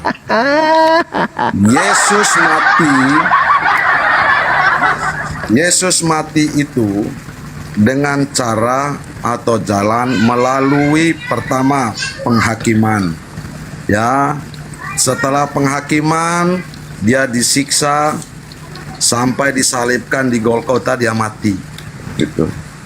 Nah, kematian Yesus itulah karya penebusan dosa yang mengalahkan maut. Mampus. Masuk kau di perangkap. Masuk kau dalam perangkap saya. Bukan tindakan membunuh yang menebus dosa. Bukan pelanggaran terhadap perintah jangan membunuh Yesus itu yang menebus dosa. Nah, narasi-narasi yang kamu bangun memang bagi orang-orang yang Masuk tidak paham, yang hanya menelan mentah-mentah, dengar ngerocosan kamu yang seolah-olah lancar padahal kosong, ya percaya saja gitu. Terima kasih. Mampus, masuk perangkap kau. Kau mengatakan barusan bahwa kematian Yesus itu adalah karya keselamatan. Hei. Kau mengatakan kematian Yesus di atas tiang salib adalah karya keselamatan. kita tuntas, nggak usah dulu ke situ. Kita tuntaskan dulu pernyataanmu itu. Kau bisa nggak menerima bahwa pernyataan narasi Saya tanya ulang lagi. salah? Saya tanya ulang lagi. Gitu. Saya tanya ulang lagi. Benarkah kematian Yesus itu adalah karya keselamatan? Oh, kalau kematian Yesus, ya betul. Lah, Itu. bukankah itu pembunuhan? Kok loh. Itu. Hah? Itu. Hah? Ya, karya keselamatan. Berarti pembunuhan itu adalah karya keselamatan. Iya. Berarti pembunuhan itu adalah karya keselamatan. Oh, itulah kamu kalau sudah masuk ke situ, kamu sesat. Itu. Kalau campur adukan, ya silakan puas-puasi dulu lah. Kau ketawa silakan. Itu kan kau. Tadi kau mengatakan, dengar. Itu. Kamu mengatakan bahwa kematian Yesus itu adalah karya keselamatan. Betul atau tidak? Betul. Berarti Betul. pembunuhan yang terjadi itu bukan dosa, tetapi karya keselamatan. Betul? Makanya kau jangan langsung loncat. Kau harus bedakan antara kematian Yesus dan akibat kematian Yesus itu penyebabnya. Aduh, Itu. parah ini. Parah. Kamu yang parah cuma. Kamu yang parah. Itu. Kamu mengatakan kematian Yesus itu karya keselamatan, sama dengan pembunuhan terhadap Yesus. Tidak sama dengan. Itu tidak sama dengan. Kematian Yesus ini, dengar. Kematian Yesus ini karena dibunuh atau kematiannya karena bunuh diri? Ya karena dibunuh, disiksa oleh Dibunuh, berarti pembunuhan kan? Bukan, jangan kau bilang pembunuhan. Tidak pernah satu kitab pun. Tidak pembunuhan ada katanya. satu kitab pun No. yang membenarkan bahwa pembunuhan itu menebus dosa. Tidak ada satupun. Cuma Tadi kau mengatakan karya keselamatan. ada itu. Kau dengar dulu. Yang ada itu hanya narasimu yang mengatakan bahwa pembunuhan itu adalah penebusan dosa. Berat ini, Bang. Itu narasimu yang sesat gitu. Seperti itu. Loh, Yesus ini, dengarkan, kematian Yesus adalah karya keselamatan. Oke? Betul? Betul. Betul, kematian Yesus adalah karya keselamatan. Siapa yang berkarya mematikan Yesus? Jawab. Kok siapa yang berkarya mematikan Yesus? Itu loh. Makanya orang-orang yang non muslim, orang non muslim, kalau hanya mendengar kata-katamu, narasimu ini seolah-olah benar, padahal narasimu itu salah semua. Saya ulang lagi. Siapa yang berkarya di dalam mematikan Yesus? Jawab. Oke, saya jelaskan kepada kamu ya, bahwa kematian Yesus itu memang sudah yang berkarya diramalkan oleh para nabi. Ya. Dan Yesus pun tahu sendiri. Nah, silakan kamu. Jangan terlalu beratkan diri Anda. Anda mengatakan kematian Yesus adalah karya keselamatan. Oke? Saya hanya mau setia mendengarkan narasi-narasimu yang sesat itu. mulai Bang Dinda Sidik, masa ada kau tanya coba dikasih oksigen ini orang udah mulai gemetaran betisnya kalian. Saya enggak gemetar. Anda mengatakan, dengarkan, Anda mengatakan Anda itu kan Yesus itu bukan bunuh diri tetapi dimatikan. Siapa yang mematikan? Itulah yang berkarya. Wah, itulah kematian Yesus. Anda salah lagi. Siapa yang berkarya? Siapa yang berjasa? Saya ulang. Siapa yang berjasa mematikan Yesus? Jawab. Siapa yang berjasa mematikan Yesus itu ya Algojo itu. Algojo. Siapa yang memberitakan tempat persembunyian Yesus? Yudas. Siapa yang merasuki Yudas sehingga berkhianat kepada Yesus? Oh, tidak ada yang merasuki Yudas, tapi karena Yudas karena keegoisan, kalau ada tertulis bahwa Yesus Yudas dirasuki, Silakan. Silakan. Kalau ada yang merasuki, Betul. Tidak ada yang kalau ada yang dirasuki, tidak ada yang dirasuki. kalau ada tertulis di kitabmu, Tidak ada. Itu. hah? Tidak. Yohanes 13:27, Matius 26 nomor 14, sangat jelas dikatakan di sana. Yohanes 13:27. Dan sesudah Yudas menerima roti itu, Yudas kerasukan iblis.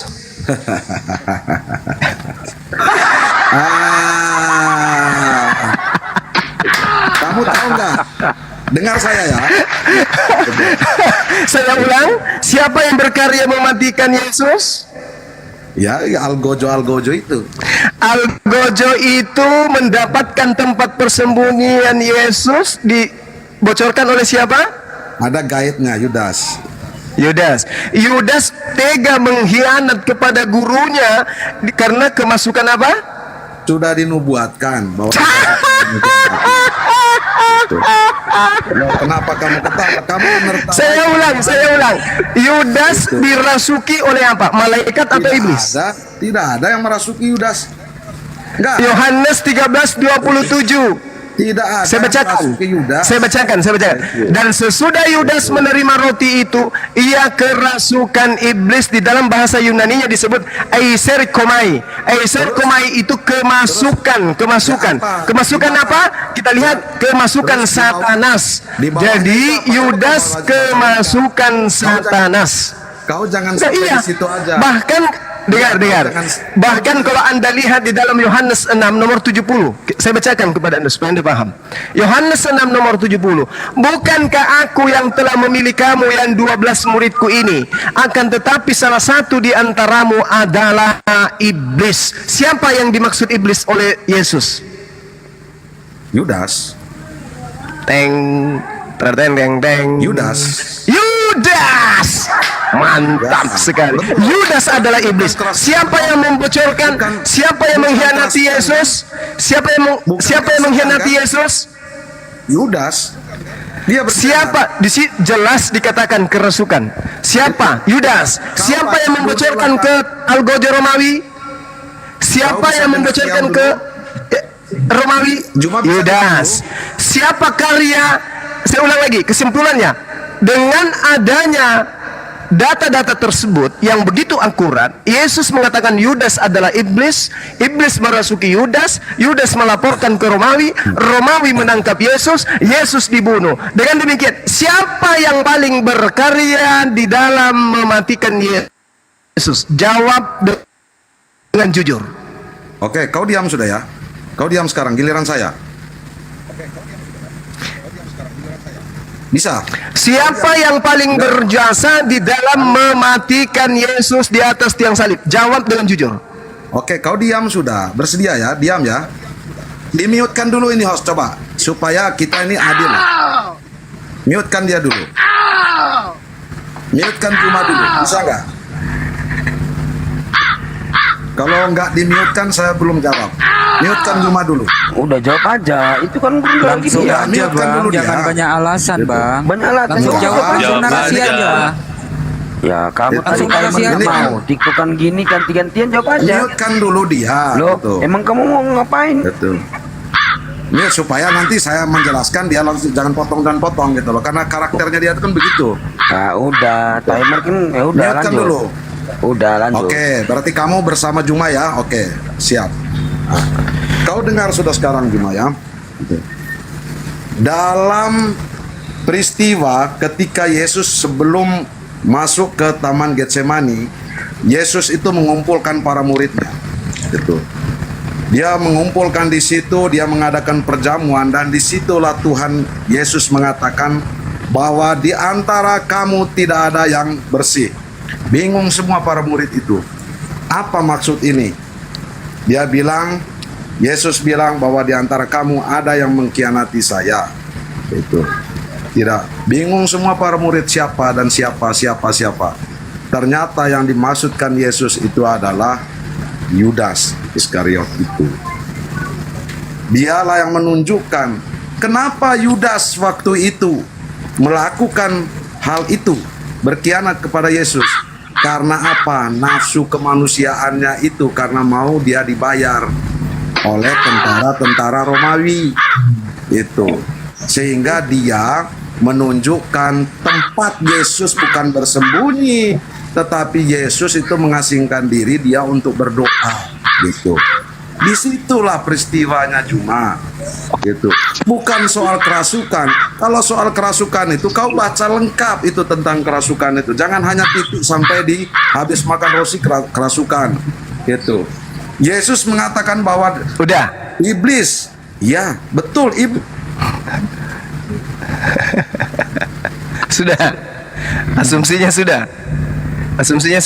Iya. Sudah. Pertanyaan saya tidak terjawab. Siapa yang paling berkarya di dalam membunuh Yesus? Jawab. Oh, kalau itu saya sudah jawab tadi, para algojo. Itu. Algojo bisa tidak mereka menemukan Yesus tanpa ada perintah dari Yudas? Oh, tidak ada perintah dari Yudas. Itu kamu salah juga.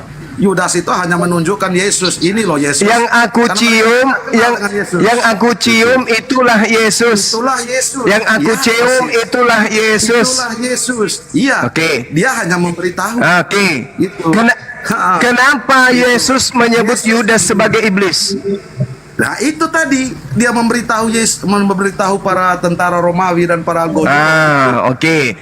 Maka muncul pertanyaan, siapa yang menjadi, dengarkan, siapa yang menjadi eksekutor yang sebenarnya terhadap penangkapan Yesus? Eksekutor yang di mananya dulu ini? Sebelum Yesus diadili? Eksekutor sebenarnya terhadap penangkapan Yesus itu siapa yang ada di belakang? Siapa yang ada di belakang yang bekerja tanpa terlihat? Siapa otak daripada penangkapan Yesus? Nggak ada otak. Itu.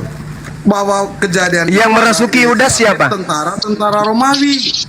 Itu mereka sudah merencanakan memang untuk yang merasuki Yudas siapa? Itu nggak ada yang merasuki Yudas, saya sudah bilang tadi. Siapa yang merencanakan? Itu siapa yang merencanakan? Tentara Romawi. Siapa yang merencanakan untuk membunuh Yesus? Tentara Romawi. Karena mereka anggap Yesus itu melakukan hal tercela, bahwa dia menyebut dirinya anak Allah. Itu loh. Jadi mereka ketakutan kekuasaan mereka akan direbut oleh Yesus, gitu loh. Makanya mereka sudahlah karya pembunuhan tentara Romawi kepada Yesus ini itu adalah karya mereka atau karya keselamatan? Karya mereka. Terus kenapa Anda mengatakan pembunuhan kematian Yesus itu karya keselamatan? Oh, kalau kematian Yesus iya memang sudah dinubuatkan, memang Yesus mati, harus mati. Kenapa? Di mana tertulis harus mati? Ada banyak di Alkitab. Itu juga sudah dinubuatkan oleh para nabi. Bahkan sesaat sebelum Yesus sebelum untuk apa iblis merasuki Yudas? Untuk apa? Dan akan bangkit itu pada untuk apa iblis mengambil bagian? Untuk apa iblis mengambil bagian? Kalau itu karya keselamatan, kenapa iblis ikut terlibat? Ya itulah kerjaan iblis. Itu. Kalau kau tanya saya bukan. Katanya, apakah karya iblis? Dengar, apakah karya iblis itu karya keselamatan? Tidak. Itu. Memang bahwa kebaikan Tuhan itu ya.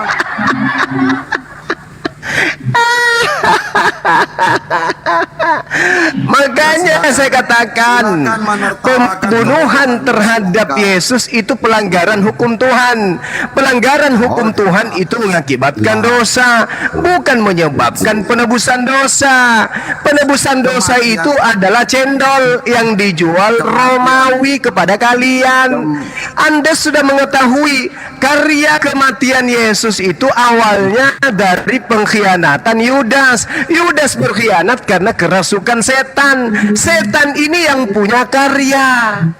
Karya kematian Yesus adalah karya iblis, bukan karya keselamatan. Cendol. Ya itulah kamu sesat di situ. Paham? Kamu sesat. Itu. Paham? Kamu sesat. Belum paham? Kamu sesat. Karya iblis, saya ulang, karya iblis itu apakah karya keselamatan? Tidak. Nah, tidak, ada selesai, tepuk tangan. Allahu Akbar, Masya Allah. Saya kira ada selesai ya. Udah selesai ya. Oke. Udah selesai ya. Oke. Oke. Kesimpulannya adalah, silakan kau simpulkan. kesimpulannya adalah kematian Yesus di atas tiang salib itu bukan karya keselamatan, karena itu adalah karya iblis. Tepuk tangan. Kesimpulan saya. Dah selesai. Kesimpulan saya cuma sesat. Betul. Kesimpulan saya cuma sesat. Saya ngajarin kamu jalan kebenaran, kamu malah bilang saya sesat. Tapi nggak apa-apa, kebenaran itu hanya datang dari Allah. Boleh dong saya katakan seperti Anda itu. mau menolaknya silakan. Makanya saya katakan Anda harus berdiskusi menggunakan akal sehat. Kita sudah menguraikan kurang lebih 1 jam. Pembunuhan terhadap Yesus itu adalah karya iblis. Kalau karya iblis Anda katakan sebagai karya keselamatan, maka benarlah kata Yesus di dalam Yohanes 8:44, iblislah yang menjadi bapakmu dan kamu mau mengikuti keinginan-keinginan bapakmu. Ternyata keinginan iblis agar Yesus itu dibunuh, Anda imani sebagai karya keselamatan. Selamat, terima kasih. Itulah penyesatan yang dibawakan, diajarkan oleh Juma. Itulah penyesatan yang diajarkan oleh Juma. Jangan baper kamu. Alhamdulillah. Jadi tadi kalau sudah konklusi saling dari yang mendengarkan saya lihat ya begini, tentang diskusi gitu. ini, kamu diam dulu. Dia dari tadi nggak membawa data, ditanya pula nggak nggak bisa jawab karena tidak ada nubuatan nabi-nabi tentang pembunuhan Yesus. Ya tidak ada. Itu yang ada nubuatan manusia. Imam Kayafas itu ada di Yohanes 11:45-57. Itu nubuatan manusia untuk membunuh. Itu pun tertulis nubuatan manusia. Siapa manusia itu? Kayafas. Bukan nabi-nabi. Dari mana kau datamu? Nabi-nabi. Berarti kalau kamu berbicara tentang nubuatan, berarti seperti yang dipaparkan tadi Gurunda Juma itu udah jelas loh. Orang yang benar tidak bisa dibunuh. Nah kalau dikatakan nubuatan bertolak belakang dengan keluaran ulangan tadi. Orang benar tak bisa dibunuh. Makanya dari tadi kamu hanya bisa narasi liar, gitu loh. Karena nggak ada konklusi yang kau jawab. Nggak bisa, memang kamu nggak bisa menjawab itu, Bung. Berat. Karena kamu bersekutu dengan Juma, sehingga kau membenarkan Juma, gitu. Itu aja intinya. Berat itu memang pertanyaan itu, Bung. Berat. Dan satu bisa frame, ditanya satu karya server keselamatan dengan Juma, sehingga kamu membenarkan Juma. Itu aja intinya. Memang. Itu. Itu aja intinya. Dengan fakta dan kebenaran, Pak, bukan dengan kita setelah diminta data kamu cuma keluar-keluar, nggak ada data. Buatan nabi-nabi mana? Enggak lah. Nubuatan nabi-nabi mana untuk membunuh Yesus? Berarti kalau berbicara tentang nubuatan, berarti dari pencipta langit dan bumi dong. Juga bisa. Padahal di dalam Bible, di dalam perjanjian lama itu mengatakan orang yang benar tidak bisa dibunuh. Oke, sekarang kita dua lagi. Ayo. Kita dua lagi. Jadi saya matikan pernyataan Anda. Tunggu. Saya akan Jadi matikan pernyataan Anda yang sesat-sesat itu. Gitu. Siapa ini? Si catatan kaki memang tidak bisa menjawab karena memang berat, gitu loh. Iya, karena kamu sesat. Karya keselamatan, bukan ditanya tidak karya bisa keselamatan, menjawab. lari kemana? Karena kamu lari memang kesini, kamu gitu. memang sesat, gitu. Sesat memahami konteks kekristianian, gitu. Seperti itu. Alah, Pak. Tidak ada sulitnya untuk debat dengan kalian, itu nggak ada sulitnya. Katanya nubuatan Nabi Yesus mati dibunuh. Kalau pembunuhan itu ya dikatakan sebagai penebusan dosa untuk dewa Molok yang sesat. Itu kan untuk dewa Molok kan. Pak. Belajarlah, kalau mau belajar tentang memahami kekristianin itu belajar yang benar. Tetapi kalau memang tujuan kalian untuk menyesatkan orang, ya silakan kembangkan narasi-narasi yang seperti kalian bangun sekarang. Tapi ketika kami orang-orang Kristen, pembunuhan orang tetapi benar kalau dikatakan kami- itu sebagai penebusan dan karya Betul. keselamatan kan, aduh, kok Jadi, nggak beda jauh dengan kalau- aspek gitu. kalau seperti sudah jelas kami tadi, orang Kristen Keluaran begitu 23 berhadapan nomor dengan 7. kalian bingung Sebab sendiri. aku dan- tidak akan membenarkan Betul. orang yang bersalah. Ya, orang yang tidak bersalah dan orang yang benar tidak boleh kau bunuh. Nah, makanya yang dijabarkan tadi memang masuk gitu loh. Yang dijabarkan tadi tentang guru memang masuk di logika gitu loh. Nah, karya keselamatan kau bawa-bawa kan gitu. Nah, karya keselamatan. Terus siapa yang mempelopori pembunuhan ini? Yesus siapa? Yudas satu, iblis satu, tentara Romawi satu. Gimana Sidik? Gimana Sidik? Itu. Sidik. Dan Sidik, Sidik, kita dua aja dulu, ayo Sidik, ayo. Udah ngapain sama kamu ini? Udah dari tadi kamu udah nggak bisa menjawab gimana? Ya nggak Oh, apa apa-apa. kamu cuman Kamu kan setelah kamu kan ada takut. diskusi kamu setelah Kamu itu kan- mengatakan oh kamu kan udah takut. sesat. Begitu Padahal saya udah jelas loh data-data mematahkan tadi. semua argumen Ada kalian data, itu. ada data fakta di Betul. bawah gitu loh. Ada Takut data-data. tidak bisa melanjutkan, mengembangkan narasi-narasi sesat Nah. kalian itu. Kamu yang sesat. Kamu mengatakan nubuatan nabi-nabi. Mana nubuatan nabi-nabi? Tunjukkan. Bagaimana kamu Mana mengatakan nubuatan saya nabi-nabi sesat, pembunuhan Yesus? sementara yang kamu bahas adalah Mana tentang kekristianian. nubuatan nabi-nabi? Gitu. Mana nubuatan nabi-nabi? Itu Nubuatan logika nabi-nabi atau saja. nubuatan, saya tanya, Ya. nubuatan nabi-nabi atau nubuatan bukan nabi? Apa itu? Tentang Tentang apa? pembunuhan Yesus. Oh, tidak ada tentang nubuat pembunuhan Yesus, nggak ada. Nubuat tentang Kalau saya ada, kematian Yesus ada. Kalau saya ada, gimana? Anda Nggak minta maaf ada, sama Bang nubuat- Juma, bahwasanya mengatakan kok bunda itu sesat. tanya Bang Gimana? Juma, kau nggak punya ilmu kan? Loh, nanti karena Anda minta Enggak. maaf dulu. Kok Kalau nanya ada sama Bang nubuatan Juma? pembunuhan, kalau Juma ada sudah nubuatan kalah. pembunuhan manusia tentang Yesus Juma bukan sudah nabi-nabi KO. bagaimana? Juma sudah Nubuatan KO. pembunuhan Yesus Kamu ini kok manusia masih yang mau tanya menubuatkan, Juma? bukan Allah Bapa atau bukan nabi-nabi. Bagaimana? Tidak ada nubuat tentang pembunuhan, nggak ada nubuat tentang pembunuhan, Sidik. Itu. Kalau saya Itu. bisa tunjukkan, kau minta maaf ya. Oh, silakan kau tunjukkan. Silakan. Yohanes 11. Silakan. Oke, Yohanes 11 nomor 51 itu yang dipaparkan guru tadi. Silakan baca. Hal itu dikatakannya bukan dari dirinya sendiri, tetapi sebagai imam besar pada tahun itu ia bernubuat bahwa Yesus akan mati dibunuh. Itu mati. Dia akan mati. Akan mati ya, nubuatan siapa ini? Iya. Siapa yang bernubuat? Akan mati. Siapa yang Bukan bernubuat? akan dibunuh. Siapa yang Akan bernubuat? mati, dibunuh. Saya tanya, siapa yang bernubuat? Kritis, Sidik. Harus Siapa kritis, yang Sidik. bernubuat? Ya.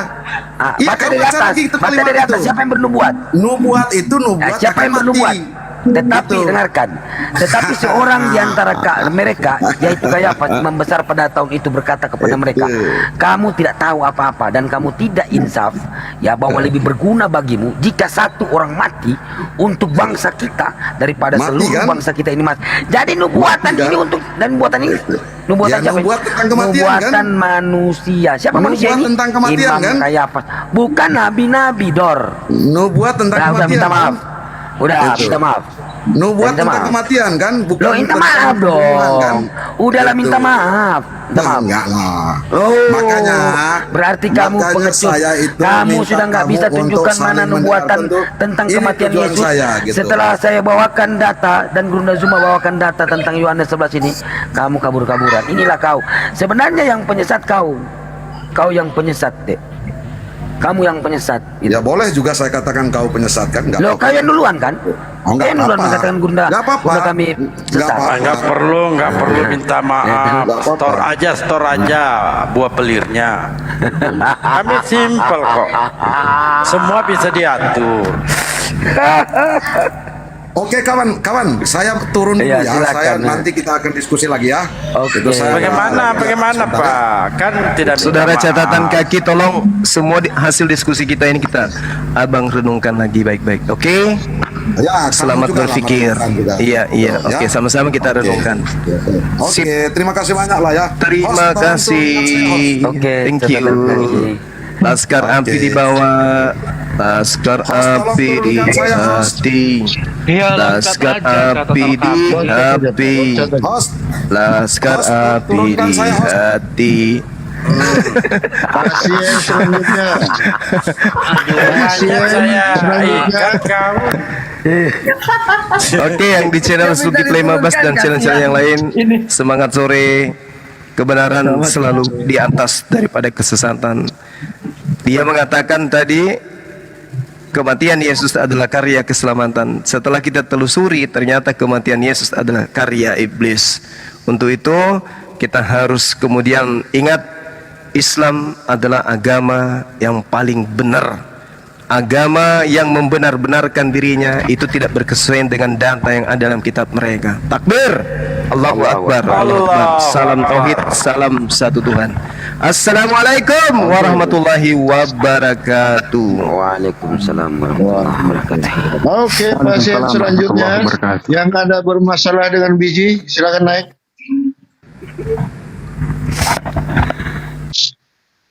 Host, kasihan host tadi minta turun kalau aku turunkan. Kasihan banget gua. Parah deh. Tapi dia agak lembek untuk hari ini. Waduh, Jadi Mas ingat Ayu film itu. Warkop saya. Waduh, Maju Mas kena, Ayu. Ini ada mundur dokter kena. spesialis juga